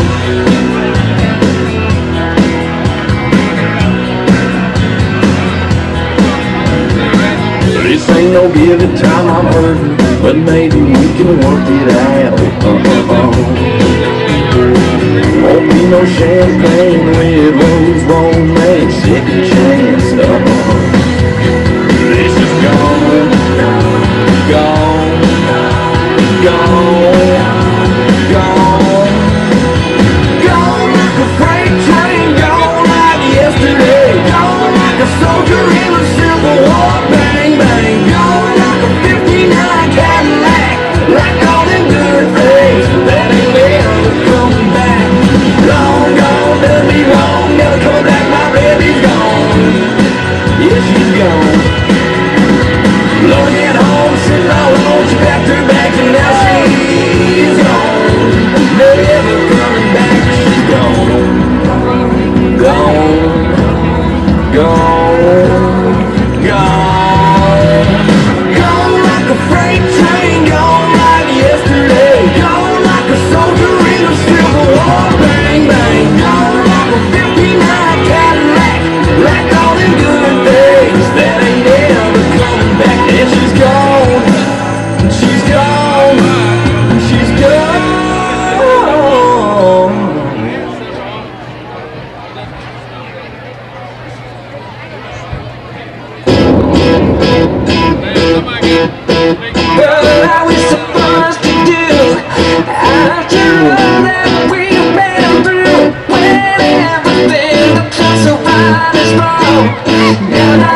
Some scores from around Region 1-5A.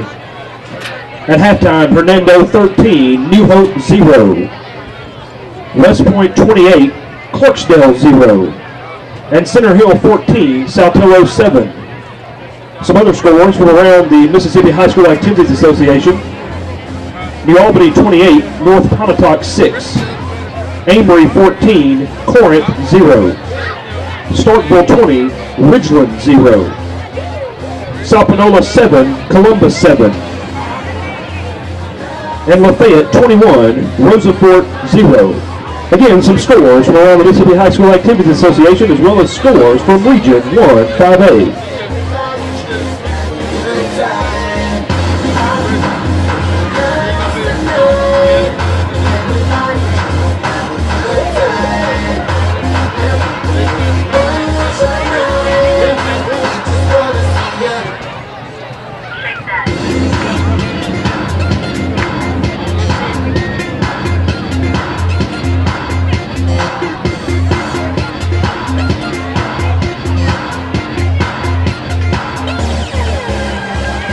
In the club, party rock.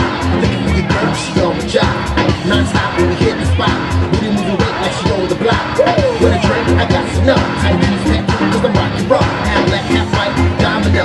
Gang money, Oprah dough. Yeah, I'm running through these streets like J-Lo. I got that devilish flow. Rock and roll, no halo. Yeah, that's the crew that I'm reppin'. On the rise to the top, no lead in our Zeppelin.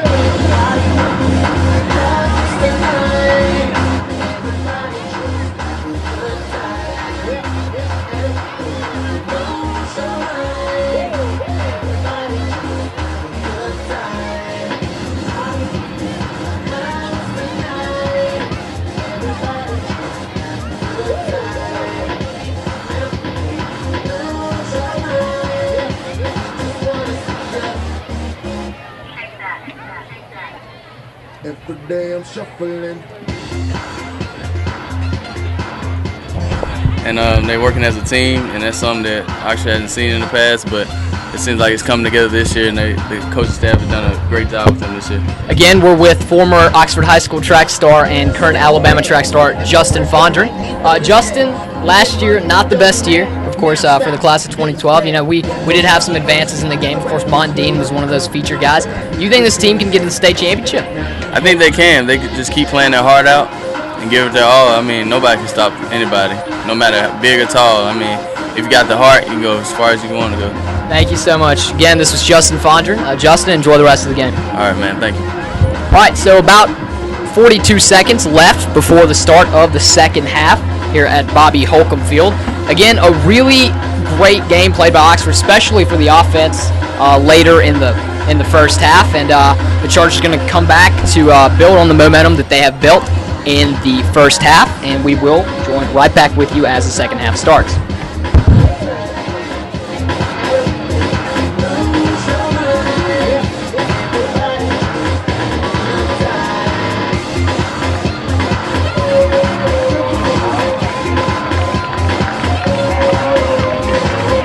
Ladies and gentlemen, please welcome back to the field for Oxford Chargers.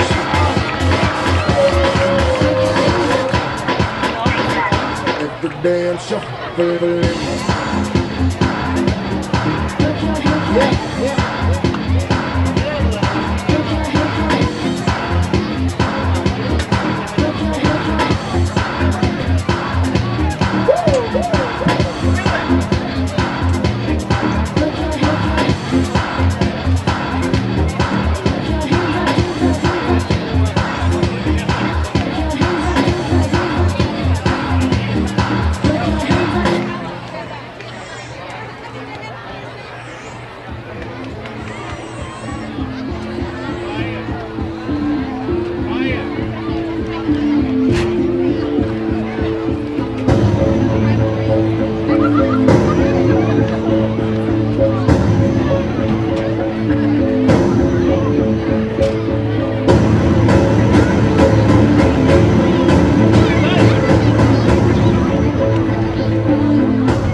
Like we have about 2 minutes. The clock had a malfunction, so it showed about 43 seconds left.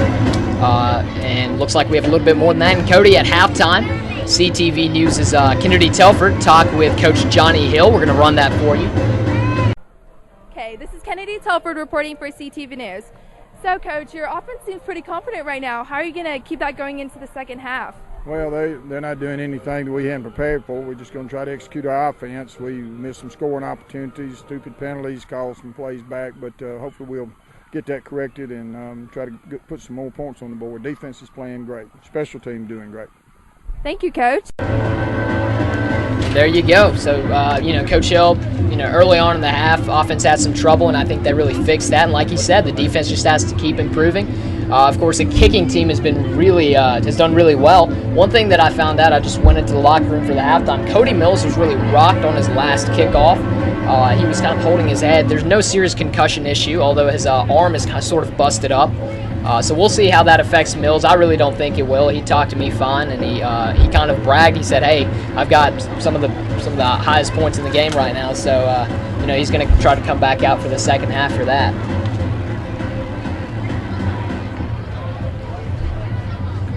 And about 36 seconds left before the second half. Cody, a few Oxford players took some college visits. Oh, yeah, well, I was talking to Xavier Piggies yesterday, and he said that him and quarterback Parker Adamson are both taking a visit to UT Martin tomorrow, and they're just going to go and see the game they're playing.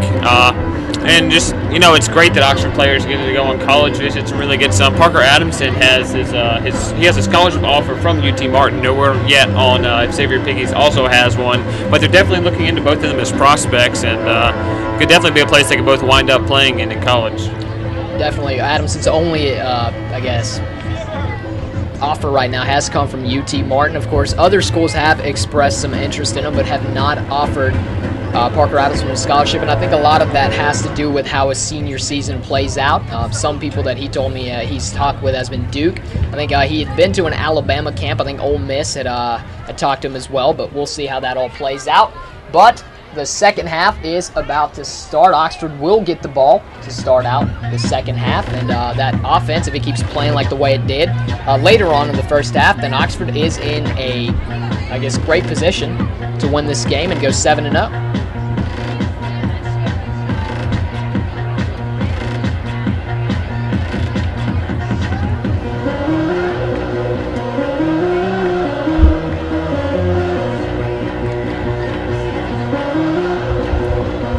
Number 86, Andy Hernandez, set to kick off for the Gators. Back deep for the Chargers, number 4, KT McCollum. And the kick is off, sort of a low one. And it's going to be picked up by Oxford. And a pretty decent return for Oxford there, Cody. Number 83, Andrell Turner on the return for the Chargers. That was Andrell Turner on the return. And, Turner is one guy that was supposed to be involved in a lot of the receiver packages this year for Oxford. We haven't seen him play receiver as much, but, of course, right then you just saw him in special teams. Another one of those speedy guys. Oh, yeah, that's a different look for the Chargers on special teams, as Toller Presley is the primary returner. At the 30-yard line. First down and 10, Chargers. And on kickoffs, they've actually used, they've used D.K. Hutchins, they've used Jarius Barnes, they put Nick Brown back there last game. So I don't think Coach Hill is afraid to move people around on the special teams and let everybody else showcase their talents.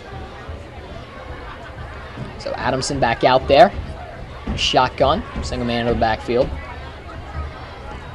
He's going to take the snap. He's got it to Nick Brown over the middle, but Brown's going to drop the ball.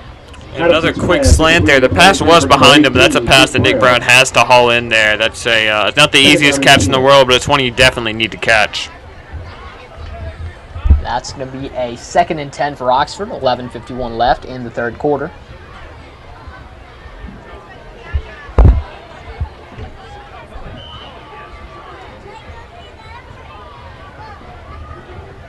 And Adamson sends a man in motion. He's going to take the snap. He's got pressure on him. He's going to roll out. He's going to fire to Nick Brown, and it's caught this time by Brown. And Cody, looks like that's a first down for Oxford. Number 18, Nick Brown. Nick Brown ran a great down and in route and just got to the sideline near the end of the route there. Great job, Adamson, to evade the blindside pressure and get the ball to him there. Gain is to the 47-yard line. First down, Chargers. And with 11:45 now in the third quarter, Chargers with a 1st and 10. Adamson's going to throw a little swing pass out. And a decent game for the Chargers. And the Chargers running another screen play there. It was kind of a late developing screen there to, yeah, just a good pass there and just really a staple of this Charger offense. And here we go, the Chargers lined right back up. Adamson takes a snap. He's going to hand the ball off to Barnes. Barnes is still on his feet. And there you go. He fights for those yards, and he's got the Oxford 1st down once again. And that's just another great example of Barnes' power. He's deceptively powerful for just a player of his stature. He's not the biggest guy, but really he can get down low and just really push forward for some more yards. Gain is to the 39-yard line. 1st down, Chargers. And the Chargers lined right back up again. Adamson takes a snap. He's going to give a little delayed handoff to Jarius Barnes, but Lake Cormorant ran that one perfectly. And it looks like there was some confusion with the offensive line on whether the ball had been snapped. None of the offensive line moved. It looked like they thought the Lake Cormorant defense had like an encroachment penalty and was offsides, but they just got to the backfield and stopped them. Definitely don't want to have miscommunications like that on the offensive line.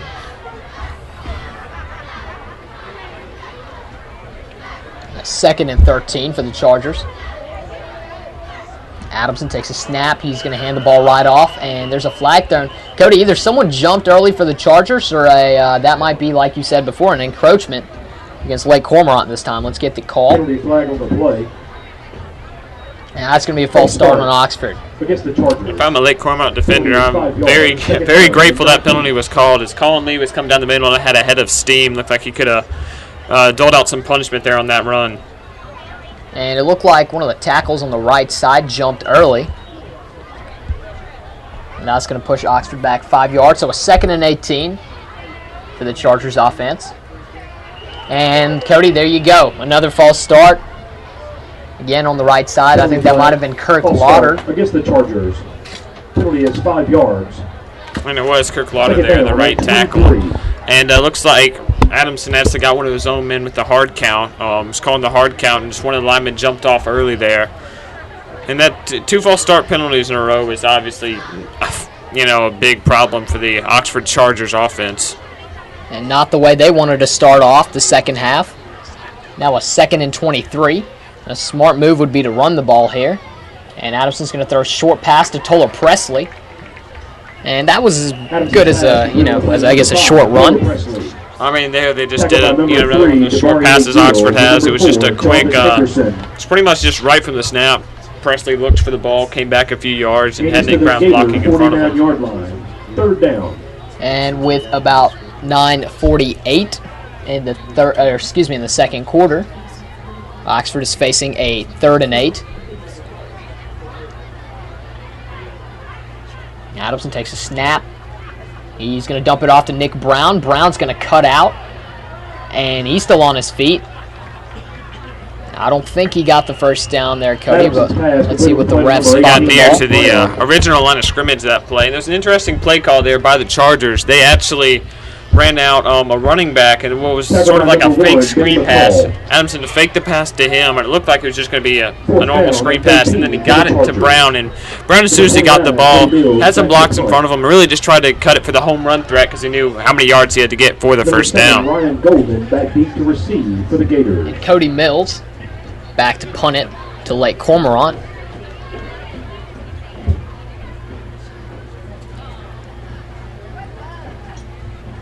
And Mills gets a beautiful snap and a really high one. And looks like Oxford's going to down this one at about the 2-yard line, Cody. So a good punt by Cody Mills. Really nice hang time. As good as you can get with a punt there. And that kick was just, first of all, it was just extremely high. Went over the lights of the stadium, and then just it lands pretty perfectly, like it was about as good as you can really want it to land. Looks like they are saying an Oxford player touched it, so it will be spotted at the 6-yard line. But that's great to get Lake Cormorant back that far for their first drive of the second half. And that's terrible field positioning for Lake Cormorant. But we have seen them take it out of there. Of course, that was that Thompson run in the first half. And let's see how the Chargers defense can hold them up here.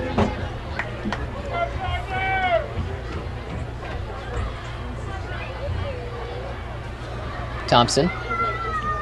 And looks like Thompson caught a few guys offsides there, but it could be a false start. But Lake Cormorant is clapping. That definitely looks like it was an offsides penalty. And it is an offsides penalty against the Chargers. Yeah, Jarquez Adams just jumped off sides there, was a little too eager to get to the ball carrier.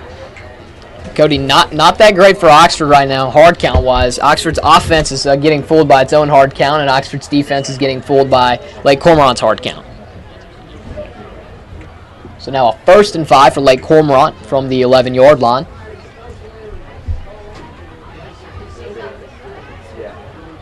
Thompson takes a snap. And a beautiful blitz pickup at first, but Xavier Piggies is going to get back there and bury Thompson. I think behind, I think that was at about the 4-yard line. I was about to say behind the goal line, but it's around the 4-yard line. And great job by Oxford there to disguise their play very well. They had John Adams, their safety, up in the box, so it looked kind of like it was going to be a blitz, and then they pulled everyone but a 4-man rush, which did a great job of getting to the quarterback. So a good play by Oxford defense when they needed it. And there you go. That's one of the threats of the Oxford defense, Xavier Piggies right there. Looks like someone might have called a timeout, Cody. 7 minutes and 56 seconds remaining in the third quarter here at Bobby Holcomb Field. Timeout on the field. Timeout, Lake Cormorant. Lake Cormorant is going to take the second half. Timeout. That's going to be their first of the half.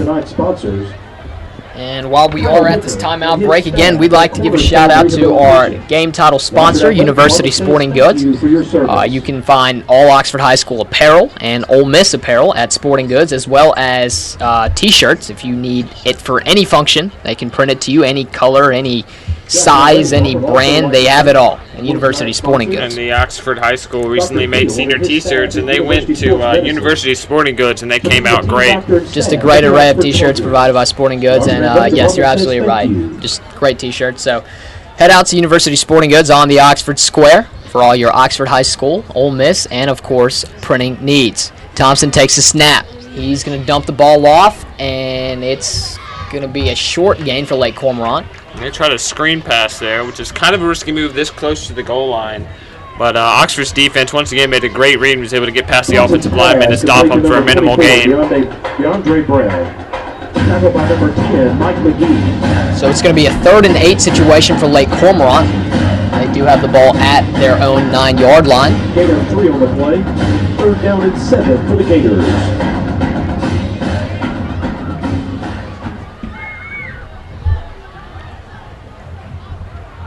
Thompson looks like he's changing the play up a bit. We're approaching 7:10 in the third quarter. A low snap. Thompson picks it back up. He's got the pressure on him. He's going to roll out to the right. He's going to dump it off to his man. And, Cody, from the looks of it, that's a first down. I'd definitely say it's a first down there. There's another low snap, and Thompson just did a great job of rolling out and then just not tucking the ball and running, but looking to find his open man, and he found Jeremy McKinley right there, the junior halfback, and it was a great first down for this Lake Cormorant team. Gain us to the 20-yard line, 1st down and 10. So the ball now at the 20-yard line, a 1st and 10 for Lake Cormorant. And on a 3rd and 8 with a low snap, Thompson really steps up and rolls out to evade the pressure and dump it off to his man, who's going to get the first down. And Thompson this time sends his running back in motion, and he's going to hand the ball off. Looks like a gain of a few yards.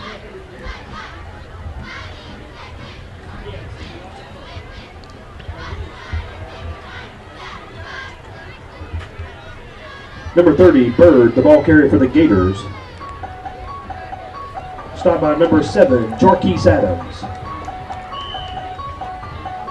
So a 2nd and 7 Gain us to the 23-yard line for the Lake Cormorant Gators. About 6:25 approaching in the third quarter. Thompson, 2 running backs in the backfield. He's going to take the snap. Oxford coming in with the pressure, and they're going to get him once again. And Cody, and I think Robert Ferris was one of the main guys there, and that's Oxford's defense. There you go. Great blitz there. They just had a whole bunch of men there, including John Adams, and just they sent the blitz there, and the offensive line was not ready to pick it up. Really caught them off guard. Just they had too many men for the entire offensive line to block. Had some free men rushing, and it pays off huge for this Oxford Charger team. And you're right, it was John Adams with the jump that initially when Thompson was about to get rid of the ball, and then of course Ferris and John Adams both got in there and brought him down. Excuse me. So now a 3rd and 12 for Thompson at the 18-yard line. And looks like he's going to call an Oxford player offsides again, Cody, and that's just... Looks like it was Jarquise Adams again, and obviously this hard count for Lake Cormorant's been very effective, and Jarquise, it's really tough to get called offsides, twice in the same game. That's tough for the Oxford defense, and that was just a, looks like. False start. And that's a false start. And it looks like Jarquise Adams thought he had gone offsides. He was, looks like he was getting kind of angry there. It looks like he was drawn offsides by a false start by this Lake Cormorant team. And Chargers get very lucky there. I felt like Adams jumped as well, but of course the referees are closer on the field. Mm-hmm. It looks like a player moved on the Cormorant team, which caused Adams to jump in the first place. So now a 3rd and 17 for the Lake Cormorant Gators. Now at their own 13-yard line. Thompson takes a snap. Pressure getting to him. He's going to roll out again. He's being chased, and Oxford's going to stop him. And there you go, Cody. There's that defense again. Robert Ferris with another sack. There are 2 flags on the field. That could be a horse collar. Thompson sacked in the backfield by number 27, Robert Ferris. Penalty flag on the play. Personal foul. Horse collar tackle against the Chargers. And they are calling a horse collar on Robert Ferris there. It was definitely tough to see. Tough to trust they made the right call there. Definitely looked like he did reach up and grab him. Not sure exactly where, but regardless, it's great for this Oxford team to get into the backfield. Robert Ferris, that would have been like his 3rd sack of the game. Definitely don't want to tackle him like that, though. That can definitely hurt you. And Ferris ran off the field, and coaches didn't really scream at him. They gave him some high fives. He's just done a really good job. And, sometimes when the quarterback's out of reach, you kind of tend to aim a little higher and go for the horse collar there. I mean, it's obviously nothing intentional. It's just trying to bring down the quarterback in the heat of the moment. And sometimes you just make a mistake like that. So that's going to be a 3rd and 8 now for Lake Cormorant. Cody, we've been stuck in 3rd down for a while now. And Thompson takes a snap. And he's under pressure again. He's going to dump it off to his man, and Oxford's going to get him before he can get the first down. So another punting situation for Lake Cormorant. They tried another screen pass there. Had one of the outside wide receivers try to take the screen and cut back to the inside. Oxford defense did a great job getting there. Great job by Joel Forrester to get some initial contact on him, hold on to his leg, and let the help defense get there to stop him. And Presley now back to return the punt. Number 13, Bailey Walker back deep to punt. Number 5, Total Presley back deep to receive for the Chargers.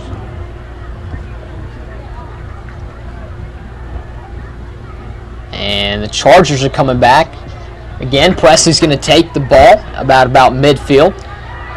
And he's going to get pushed out of bounds, but a really huge hit there, Kevin. That was a great stiff arm there. And he got Devaria Gillis there with the stiff arm, the junior cornerback. And just a great stiff arm there by Presley. Showing that not only, is he a wide receiver, but he also packs a little bit of a punch, too. Well, definitely. Presley does have some height on him. So he has some strength, and I think the cornerback was a bit shorter than Presley. So yeah, at 5'9", he definitely is a bit shorter than Presley there. And Presley just uses long arms to his advantage to keep the cornerback off, and good return there. Just a good play overall by Oxford. So we have about 4:11 in the 3rd quarter. Parker Adams is going to lead his offense out to the field.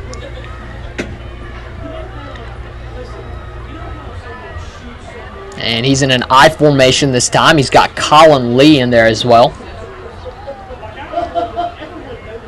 Adamson is going to hand the ball off, and not much on that one. And Colin Lee is another player that his playing role has changed because of this new offense they've integrated. He's playing fullback right now for the Oxford Charger team. He's playing a lot of fullback. He'll take some carries, but mostly fullback. And as we could have seen with the last offense that they ran last year, he might have played some more running back. They'd like to do a lot of power handoffs when they had Martin Dean last year. So it's just an interesting move for him, but it's definitely paid off. And Adamson in that same formation again. This time he's going to play action, and he's going to roll out as he's under pressure. He's going to fire it to his man, but it was a little high for him. Adamson's pass. Well, that's a great job by Adamson. He was under pressure, and Anthony had that man tugging on his jersey. Really, to get off that pass is very impressive. The pass was a little high. One that Conley could have got in, but obviously it's just hard to make a pass like that. Marco Page was in the backfield once again. He's been in the backfield a lot today. They did a great job getting the pressure on Adamson. And, of course, Conley is a fullback as well, so not many passes being thrown his way that often.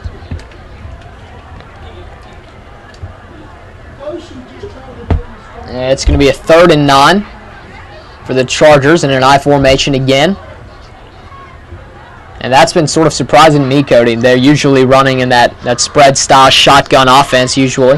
I mean, if you notice, even though they are running an I form, they are running a lot of 3 wide receiver sets with it too. And Adams is going to change it up a bit.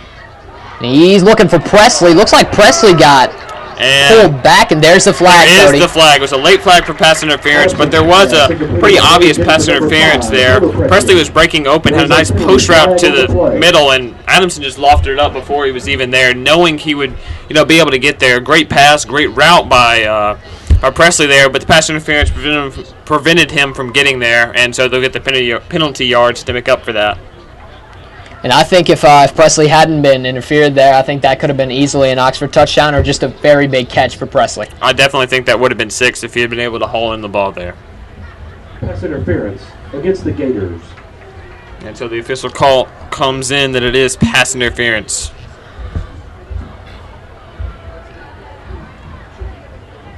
So the Chargers are going to get the ball moved up about 15 yards.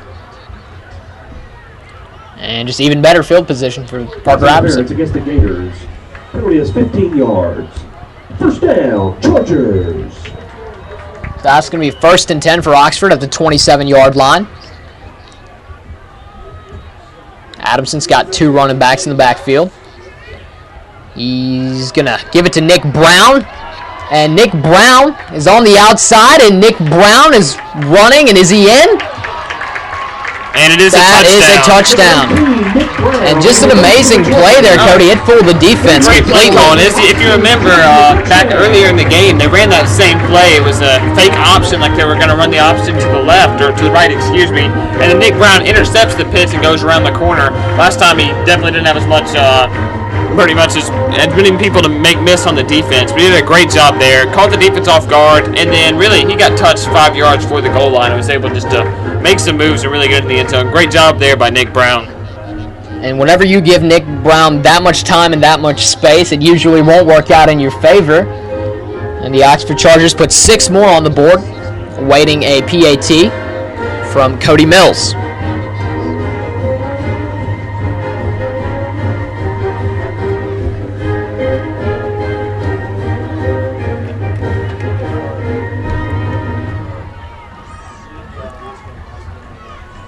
Following the touchdown, unsportsmanlike conduct against the Gators.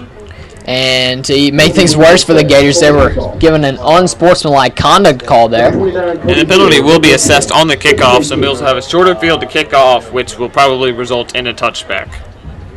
Lake Cormorant still running a player out on the field. I think Oxford waited for him to get on there. Of course, the play clock hadn't started either.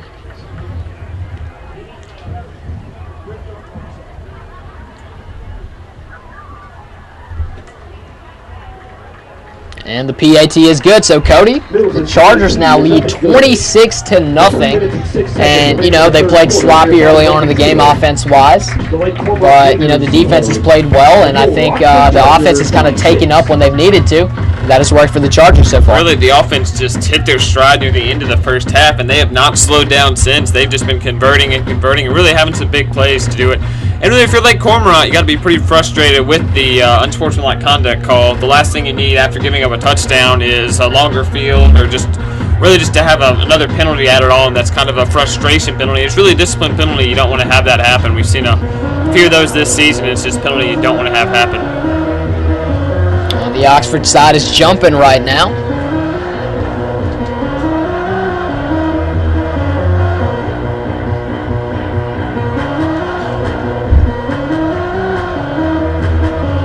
Cody Mills. The special teams will be out there to kick the ball off to Lake Cormorant.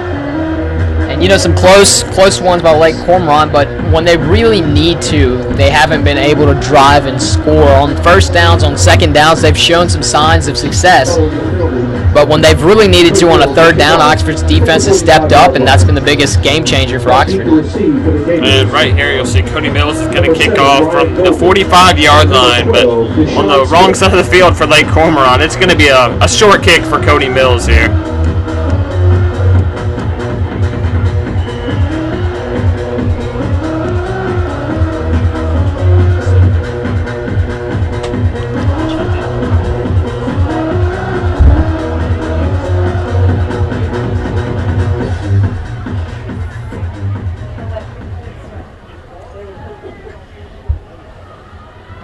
And Mills is just going to boot this one.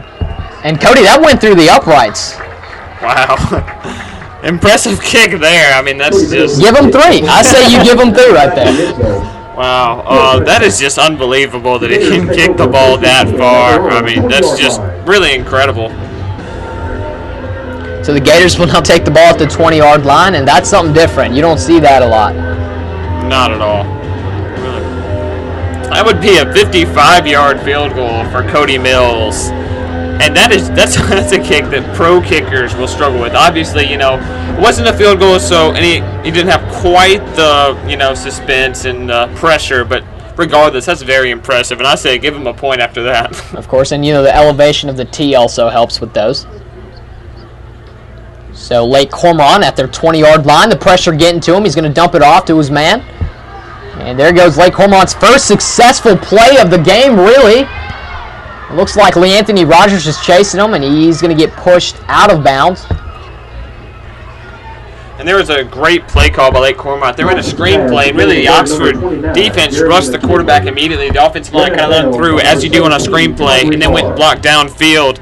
And J.R. Anderson was there to finally kind of wrap him up and let Connery Marr and another player just push him out of bounds. But a great play there, great call for using the screen play, and it really caught him off guard. And maybe Lake Cormorant's showing some signs of life. Of course, there's 2:52 left in the third quarter, and an entire quarter of football left to play, Cody. And, I've seen some crazy things happen. And, I mean, you got to bring up that last game against Center Hill. Lake Cormorant scored 20 unanswered points to win the game just last week in the fourth quarter alone. So they are definitely not out of this game yet. So Thompson, the shotgun. Got a single man in the backfield. And he's going to take the snap, a delayed handoff. And Oxford's going to get him. Maybe gained 2 to 3 yards on that one. It's a great tackle there by J.R. Anderson. Jeremy McKinley was kind of held up by some of the other Charger defenders, and there was a great hit just to finally put him down. No gain on the play. Second down and 10. So a 2nd and 10, actually, and no gain. And we're approaching 2:10 in the third quarter. Let's see how Oxford's defense can handle this. Someone we brought up earlier, Ryan Golden, still has not received a catch or even touched the ball right now. He's set up split left right now, so he could have another pass coming, or his first pass coming his way. We'll have to see if they get him involved in the game plan. Cody, there's a flag out on the field. Let's get the official call.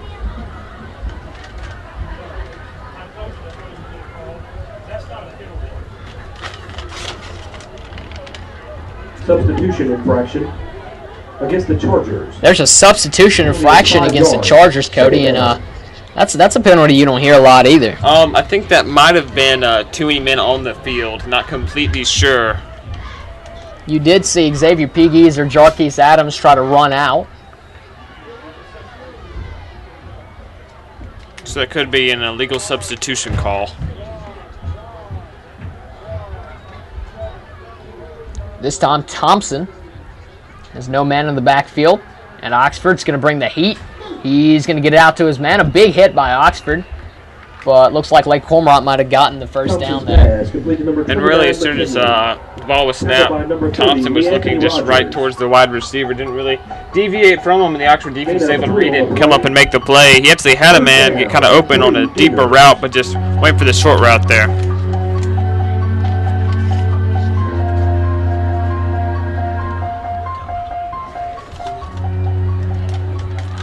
And so the play clock has started. A 3rd and 2 for Lake Cormorant. And Thompson's just going to run off with it. He's got the first down. And he's going to get hit before he can get the touchdown. Number 2. Really, that's something we've kind of seen in consecutive weeks is the quarterback's ability to run. Both quarterbacks have came in not really with a reputation as a runner, but they both ran well when needed and really have caught the defense off guard. So with about 1:15 left in the 3rd quarter, Lake Cormorant is looking to score. Of course, Oxford still does have the lead, 26-0. And this time, Oxford reads that perfectly.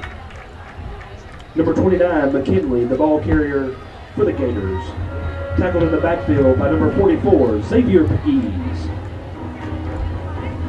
Loss of 1 on the play, 2nd down and goal for the Gators. So a 2nd and 9 for the Lake Cormorant Gators. We're about to run out of time in the 3rd quarter. We're approaching 39 seconds. Cody, the play clock hasn't even started. And there you go. It looks like someone called a timeout. It looks like it's timeout Oxford, Cody. And this is just a good time to bring this up. So you might have noticed the pink breast cancer symbols, on the field, as well as many of the players wearing pink gear. It's just it's Breast Cancer Awareness Month, and of course, the football team wants to help out with that. Oxford had a Spirit Day today, and really everyone wore pink just to show their support for that. And it's just a great thing offered by most high schools and sports teams. And it's definitely a good cause. I'm sure that they make a lot of money on this day. I know many Oxford people were buying breast cancer awareness bracelets, shoelaces, caps, so definitely going for a good cause. Oh, yeah, and all that money, of course, goes to help with research to stop breast cancer, as well as just to help the victims of breast cancer currently. So with about 27.8 seconds left, Oxford takes a timeout. Of course, still leading 26-0. We are in the 3rd quarter.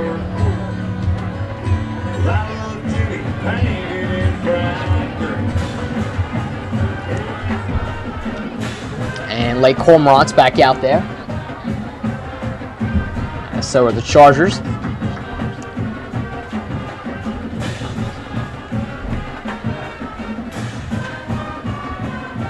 Thompson sends a man in motion. He's going to play action. The pressure getting to Thompson, and Thompson's going to get popped in the backfield. And it's going to be a 3rd and long for the Lake Cormorant Gators again, Cody. And Joel Forster there, in on the sack. He plays multiple positions on the defensive line just because he's so versatile and that he can stop the run very well, but he also can provide a great interior rush as well. And this is another example of the Oxford D-line and their ability to get to the quarterback. So a 3rd and 15 for Lake Cormorant, and that is going to be the end of the 3rd quarter. So as the Chargers go into the 4th quarter, they lead 26-0. Of course, a Nick Brown touchdown, the only touchdown in this half for both teams. And Cody, the Chargers, it's 4th quarter. This is where they try to attack the teams and really shut them out defensively. And like you said, 20 unanswered point by Lake Cormorant last week against Center Hill. So they're going to try to stop them here, and let's see what the Chargers do. I mean, obviously Oxford just wants to bring this game home and just finish this game off, but Lake Cormorant still got some fight in them, and they will just continue to try to really make a big comeback here.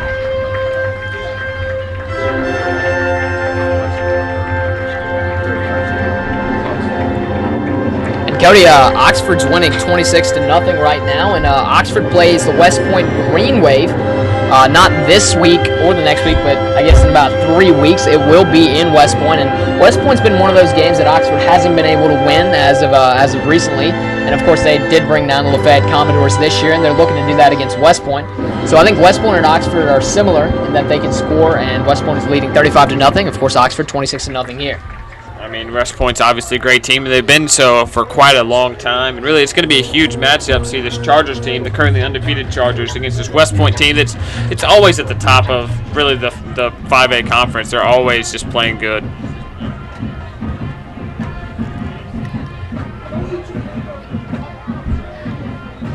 Lake Cormorant, 3rd and goal. So that's going to be a 3rd and 15 for Lake Cormorant.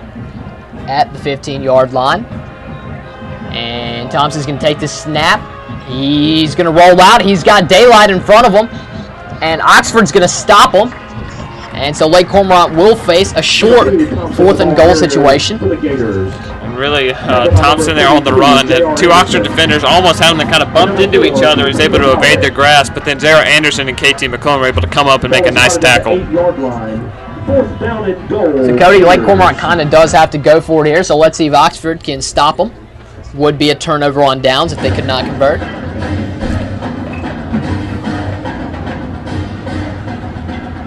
Nine yards to the touchdown.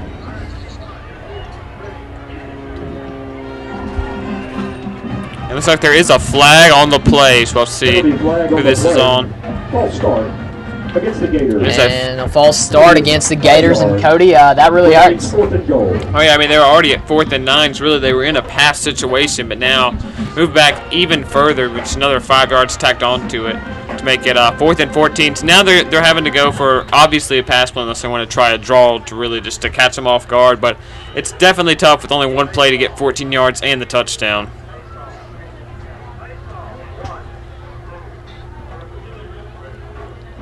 And let's see if Oxford tries to blitz as they've done all night.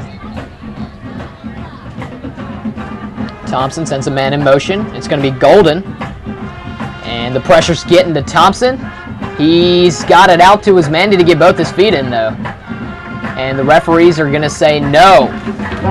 So that's going to be a 4th turnover on downs. A turnover on downs. Trying to get DeAndre Brown there, the 5'9" junior. Played a lot of running back and wide receiver, and really it was a pretty good pass. Little obviously too close to the sideline. And if he'd been able to just stay in bounds, not even have to dive out of bounds for the catch, he might have been able to just turn that upfield and get the 6 points there. Cody, I think he was trying to get both his feet in, not only one, but I don't think he could get it in. So no touchdown for Lake Cormorant there. And with 10:49 left in the 4th quarter, Oxford has the command in the game right now.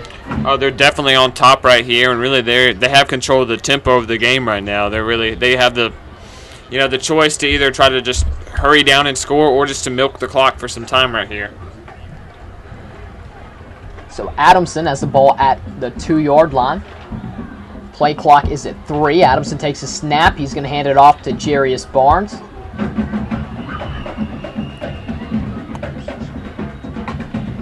And not much there.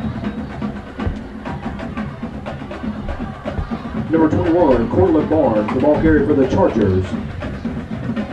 Tackled at the 5-yard line. Gain of 3, 2nd down and 7 for the Chargers. So a 2nd and 7 for Oxford. Ball at the 5-yard line. Adamson again under center. And he's going to hand it off. Looks like to Colin Lee. And Cody, there you go. There goes Colin Lee's force and his speed. There's the power we talked about. I mean, he has good speed, but mostly when he gets running downhill, and that's, of course, what he tries to do, he has a full head of steam at you, and it is hard to bring him down. You saw when he trucked that secondary member. And another just great call by this Oxford team. They did for like a triple option almost, where Adamson snapped it, handed it off to him up the middle, and then faked the option around the outside, and Lee just had tons of daylight around him. So Oxford now, ball at the 26-yard line, 1st and 10. Adamson's going to play action. He's looking for Tyrell McGee, and Tyrell McGee nearly had the catch, but he's going to drop it. I think he had to do a little 360 there, and he ends up not catching the football. And right there, they tried for another PA pass there. They were trying just to get the defense to bite on the run. They had single coverage on the outside, and really, I think the wide receiver just thought that pass was going to be tipped. The defensive back dove for it and almost had the pick, but it went over his outstretched hands, and the wide receiver looked a little surprised when it hit him in the chest. Well, it was definitely a dangerous pass by Adamson, But it was a good pass nonetheless. So Adamson under center is going to pitch it out to Nick Brown.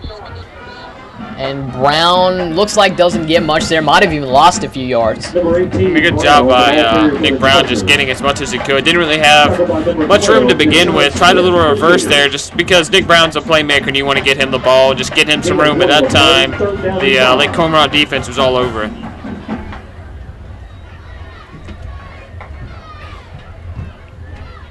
So a 3rd and 9 for Oxford. So Brown did manage to get 1 yard, Cody. Adamson in a shotgun. He's going to take the snap, play action to Barnes.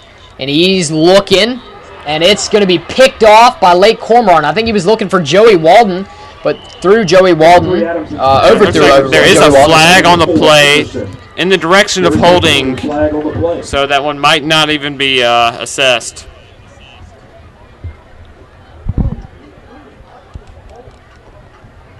There, Adamson. He was looking for Walden with single coverage. I don't know if he didn't see.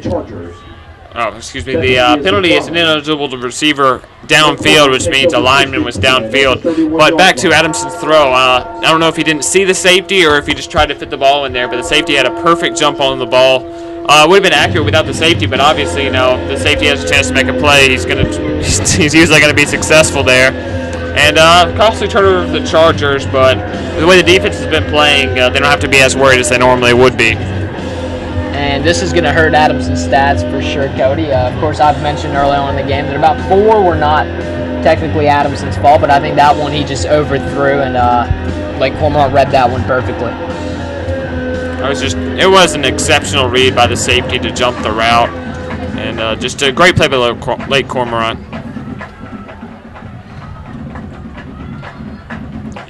So Thompson back out with an opportunity to score. He's going to send Ryan Golden in motion. And he's going to be chased by Darius Liggins, and he's going to fire it out to his man.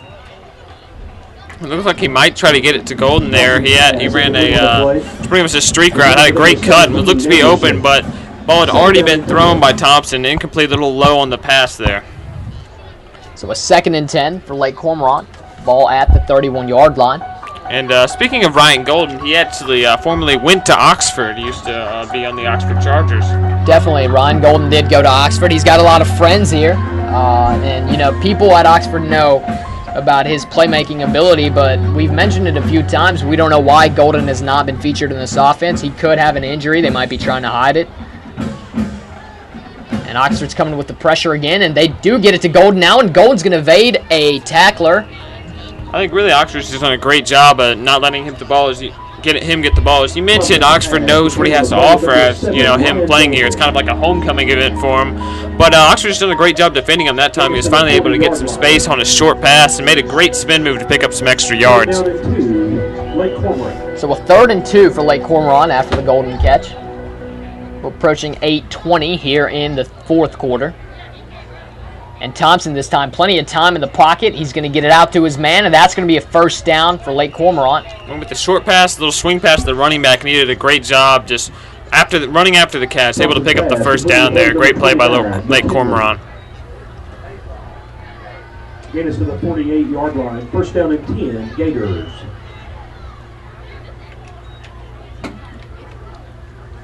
Looks like Darius Liggins is getting pulled out of the game.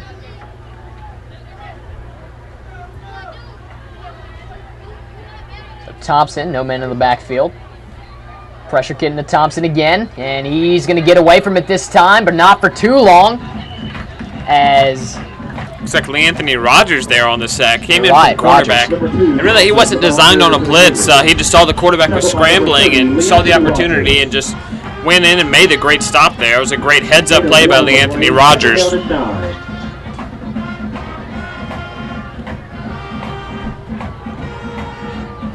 A 2nd and 10 for the Lake Cormorant Gators at the 48-yard line.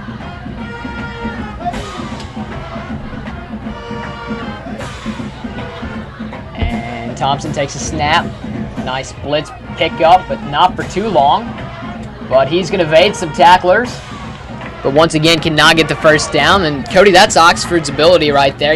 He may evade a few guys, but another guy's going to be right there to stop him. And really, the blitz pickup was pretty good at the beginning. He had some time. It looks like Oxford's, secondary just had some great coverage. Really didn't give him anywhere to throw the ball. And you just can't hold on to the ball for too long or else the defense is going to get to you. And the play clock is stopped and the game clock is stopped. We're not quite sure what's going on. The referees are talking. And I think there is a flag on the play. could. And looks like it's a personal foul against Lake Cormorant. So that'll move them back even farther. And obviously that's their second one in the game. That's a penalty you don't want to commit, and you sure don't want to commit twice. Against the Gators. Just when, some things start clicking for Lake Cormorant, it just kind of goes back because of the flags. And Cody, I know we still do have 7:0 left in the fourth quarter, but Lake Cormorant really wants to try to get a comeback going, now would be the time to do it. They are definitely running out of time, and they're definitely the penalties are just going to come back to hurt them. Really, they're starting to get a drive going, and then it's just kind of the momentum gets taken away by these penalties. Third down for the Gators. So it's going to be a 3rd and 20 for Lake Cormorant. Not a situation they want to be in right now. Thompson takes a snap. Pressure getting to Thompson. He steps up in the pocket. He's going to fire it out to his man. But, Cody, I don't think that's going to be enough for the first down at all. He found Golden, but he barely got past the regular line of scrimmage, which was about 10 or 11 yards. Good protection there by Lake Cormorant's offensive line, but really just Oxford's defense has done a great job. They really didn't have any downfield options, so they just took what yards they could get. Looks like they will go for it on 4th down, so it'll be about a 4th and 8, so they'll have another chance to get this first down. And, Cody, they have to go for it here. Like I said before, if they want to come back, now would be the time to score. So we're approaching about 6:20, a 4th and 8 for Lake Cormorant. Thompson takes a snap, pressure getting to him. He's going to fire it out to his man. And it looks like it's a catch, Cody. It looks like it will be a first down. And you're absolutely right, the chains are moving. Yeah, you got DeAndre Brown there, and a great route across the middle, took the hit and got the first down. Great job of holding on to the ball. A nice conversion for Lake Cormorant. And the clock is ticking. We're approaching 5:59 here in the fourth quarter. Thompson's got a single man in the backfield. In a shotgun. Takes the snap. Liggins is coming around the edge. He's going to step up and fire it. He's got it out to his man. And he's still on his feet. And Oxford finally gets him. Golden is really showing just his ability late in this game. He was really shut down at the beginning of the game, and now he's getting the ball. He's showing what he can do when he gets space. And just running great routes, using has soft hands, making some great catches there. Just a good play by Lake Cormorant, and really they're starting to really click now. Once again, just for them, they got to hope that they don't get another setback like a penalty. Right, and Golden, as you've seen with him, the first tackle hasn't worked with him. He either spins or he uses his elusive abilities to evade the first tackler. So that might be beneficial for Lake Cormorant going on in this drive.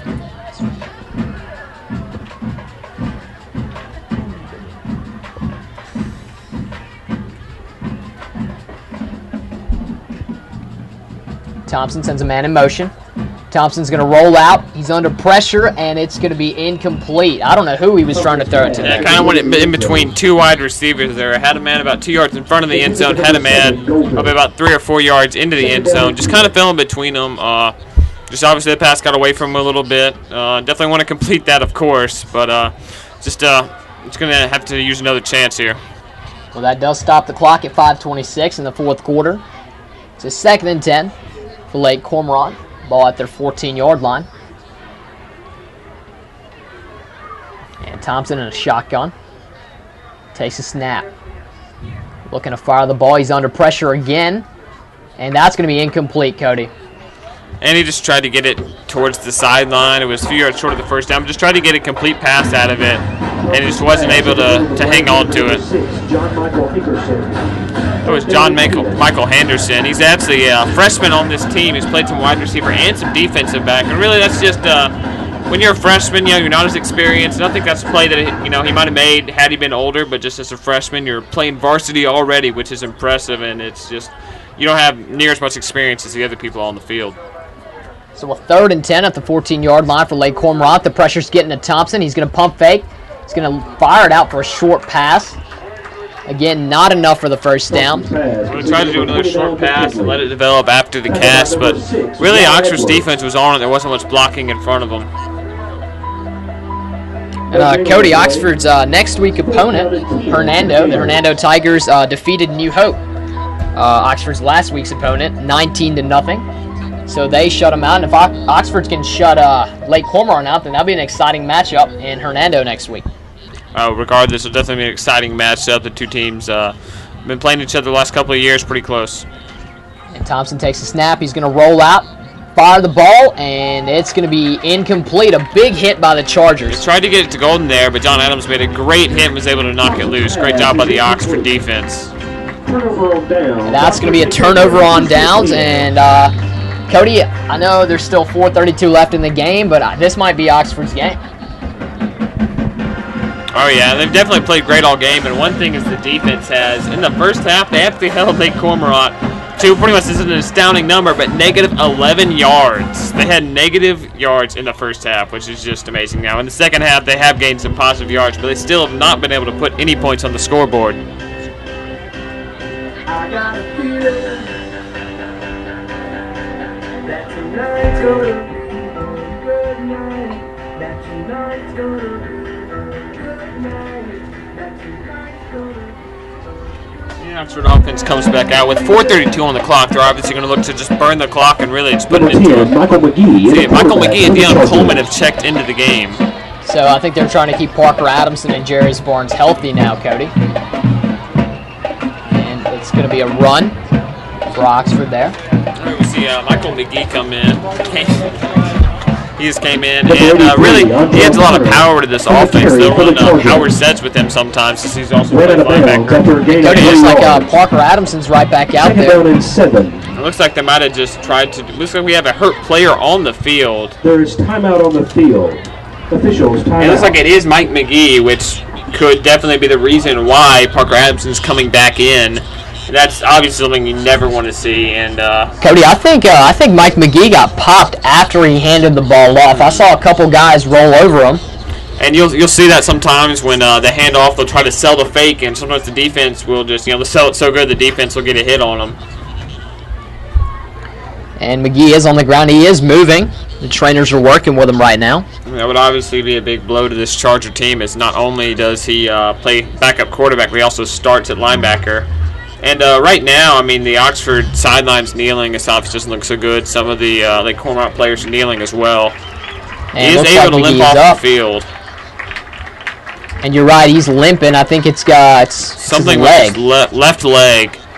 And this could be a number of things. We're some of the best in his recovery, of course. And McGee's a tough player, Cody. I've seen him been hit plenty of times. He pops back up and he gets back out there. Of course, the Chargers want that to happen once again. He's a crucial part to the Chargers' linebacking core. But right now, of course, they're on offense, and Parker Adamson's back out there. And I think they've got some freshmen in there too. Adamson under center. He's going to hand the ball off. And looks like that's Jarius Barnes at the 30-yard line. That's the Deion Coleman there, and he's a senior. That's Deion Coleman, you're right. And it looked like he might get the start actually early in the season. Actually started the jamboree. Hasn't got too much playing time. That was one of his first carries. Really, he did great on that carry, getting to the outside. Just a great carry there by Deion Coleman. And he does go out of bounds, Cody, so that does stop the clock. But, something crazy about last year was Jarquise Adams and Deion Coleman were supposed to be the starting running backs this year, and now it's Jarius Barnes.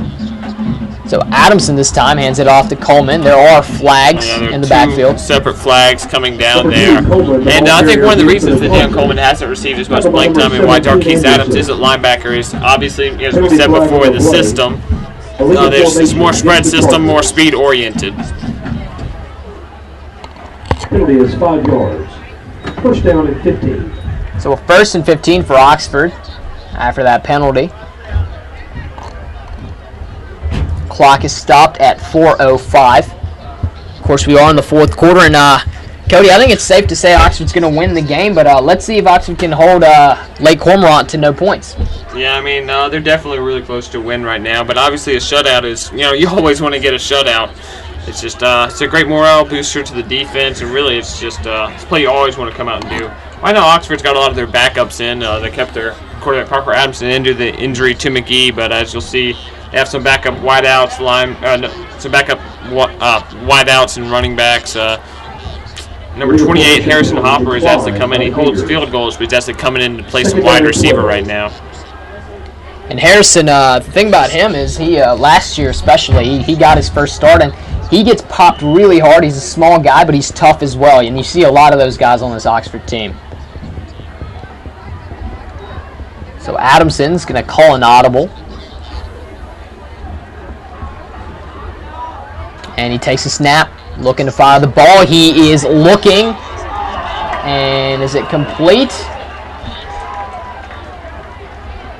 Adamson's pass, incomplete. And they're going to say it's incomplete. Kyrie White. And Kyrie Wright there, just a young player there, young wide receiver, trying to get him some experience, and it was very close to the sideline. He made a great grab, actually. Wasn't able to get his feet in. He actually pretty much went over a player on the Oxford sideline there, just kind of ran over him on accident. And, you know, he's actually a freshman. You can tell if you look at the numbers, the freshmen or the newcomers have kind of a darker tint, I guess, on their numbering. And, you know, for a freshman even to have gotten that far to making that catch is actually pretty good. Really, it was a sensational grab. Just wasn't able to get his feet in bounds. So Adamson on 3rd and 12 under center. He's going to hand the ball off. And a nice run, and they run over the referee there, Cody. Yeah, it looks like Conley was running over everybody, including the ref, but the ref is down. Looks like he could have an injury there. And a injury to the referee, something you don't see all the time. He is up already. There he goes. He's up. And that's just something about these refs. A lot of them are really tough guys. They've taken a few hits in their day, and they're usually ready to pop right back up. A lot of these are former football players, Cody. They are in shape. They have to run throughout the entire game.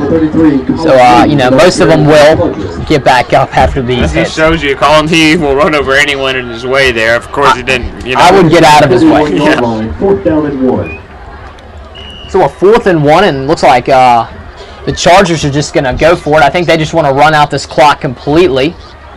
It looks like Adamson caught someone off sides, and that's perfect for the Chargers. Neutral zone infraction there. Have to make sure that no one calls them to go off sides by jumping early, but it looks like there will be a penalty on this Lake Cormorant team, and it is, so that will give the Chargers a first down.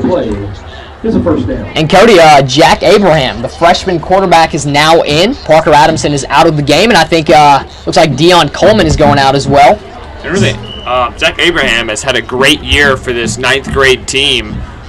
Just a lot of 9th grade teams, you'll see more run-based, but the 9th grade team has actually done a whole lot of passes.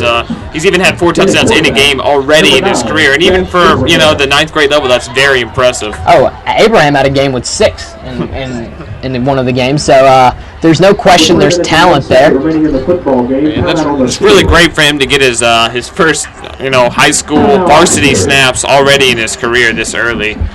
It looks like Oxford called a timeout with 3:01 left in the 4th quarter. And let's see, I'm pretty sure they'll send Abraham back out there. I see a plethora of freshmen on that huddle, so I think most of the starters are going to be pulled out, and they're just going to let them rest for the Hernando game. I mean, they have a couple of just young quarterbacks in, though, and Nate McManus is another one. But I think it's a great move by the Chargers to get some of these young quarterbacks playing time, and sometimes it can be hard for these young quarterbacks just to face a high school defense that they've never faced before like this. But I expect good things out of Abraham in the future. You know, many speculate that once Adamson leaves next year, McGee will be kept at linebacker and Abraham will get the start. So it's a good experience, like you said, for Abraham. Yeah, there's some speculation for both him and McManus and McGee, all at quarterback.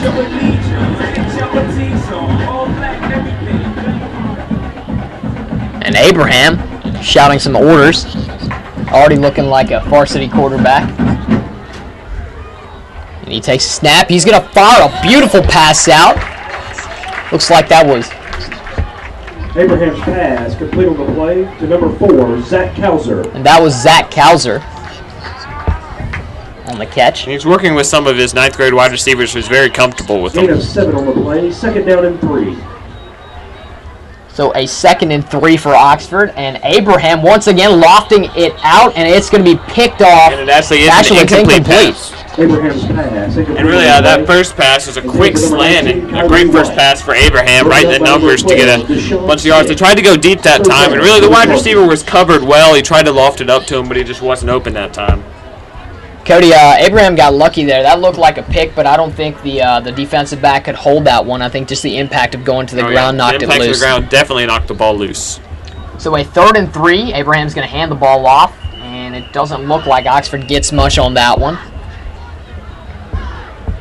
We have about 2:20 left in the 4th quarter. So Cody, 7-0. I think that sounds good for the Chargers right now. They are number 1 in their region in the 5A, and they're looking to play Hernando next week and go 8-0. Really, the Chargers' goal is to go 9-0 and really go into West Point with everything on their side and just all the confidence in the world, because you're going to need just more than what you've been doing when you're Oxford to go play West Point. West Point always puts up a great fight and has really beat Oxford in the past, so it'll be a really challenging game for Oxford. And West Point actually beat Clarksdale today 42-0, Cody, so they can definitely score, and this Oxford defense, if they keep playing the way they have, I think it will go well. So Cody Mills on that 4th down punts the ball, and it's going to be stopped. No, it's going to roll into the end zone for a touchback. And another booming punt there by Mills. He had a couple of rolls, but really just no one was able to get down and stop it. Still a very good punt, but obviously you don't want it to roll that far into the end zone. So Lake Cormorant will come out at the 20-yard line with 1:33. Now, I think their goal is just to make sure this is not a shutout, Cody. They can't really do much in terms of coming back and winning the game. Really, if they're looking for that, this is definitely the time. There's a lot of freshmen out there, again, for this varsity team. They're just getting some of the defensive playing time as well. And this 9th grade team has looked very good thus far. I mean, they've played very well in their games. They're really looking good, so this will be a great experience for them. And I don't think Oxford's really going to put in as many 9th grade players as they did on offense. I think they might want to keep Lake Cormorant to 0 points. They have a few, and they also have a few sophomores, such as Harlan Stewart in there.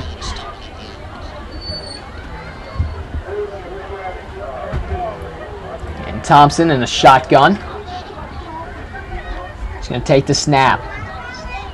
And the pressure getting to him. He's going to step up in the pocket. He's got it to his man, who's going to step out of bounds. There is a flag thrown, though. Thompson's pass completed on the play to number 10, Alex Jones. There is a penalty flag on the play. And the reception there was made by Alex Jones. We'll have the penalty for you in a moment.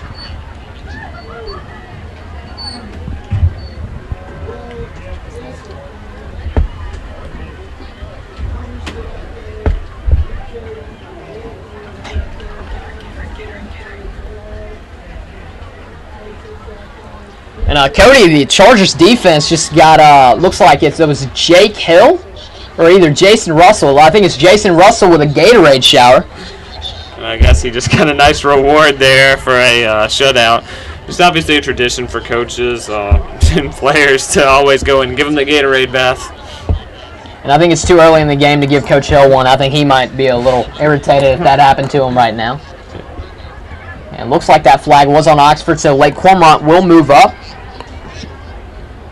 Yeah, I guess that might have been a little early for the Gatorade showers. Lake Cormorant still has a chance to score with 1:22 left in this game. I think it was based more on the win than actually with a shutout, but Cody, that's got to feel sticky, man. I couldn't do that.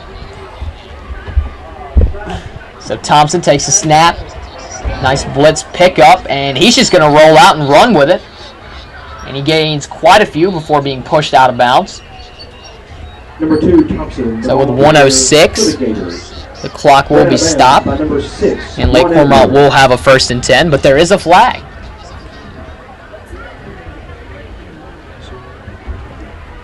Gain is to midfield. 1st down and 10, Gators. Actually, correction, there is no flag on the field. That was just a marker.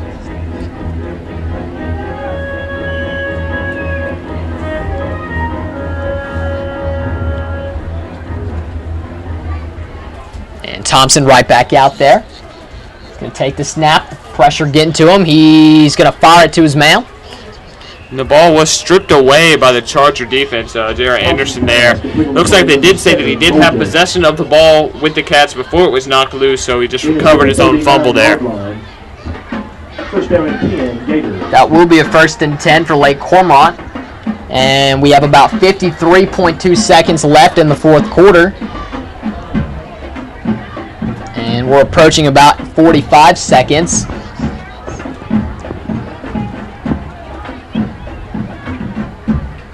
And he's going to take the snap. Pressure getting to him. I think it's Robert Ferris. And he's going to fire it out to his man. Oxford's going to tackle him before he can run out of bounds. And Lake Cormorant still does have 2 timeouts left, Cody, but I don't think it matters for them anymore. I mean, they can definitely still just get some points on the board, and they just kind of want to regain some face with this last score. So the clock is approaching 27 seconds. And Thompson, low snap again. This time no pressure on him. And he's just going to wait and fire it out. It looks like his receiver caught the ball and did step out of bounds. So we do have 14.6 seconds left in the game. He found Ryan Golden there again, and it's just if you can't get pressure, the quarterback will have time to pick you apart there. He just had enough time to find his open wide receiver and to wait for someone to get open there. Well, Cody, even though that the Chargers defense couldn't get him, I think the DBs just did a really good job of covering the receivers. So a 1st and 6 for Lake Cormorant. And Thompson takes a snap. He's looking to fire the ball, and it's going to be incomplete. Nice coverage by Connery Marr.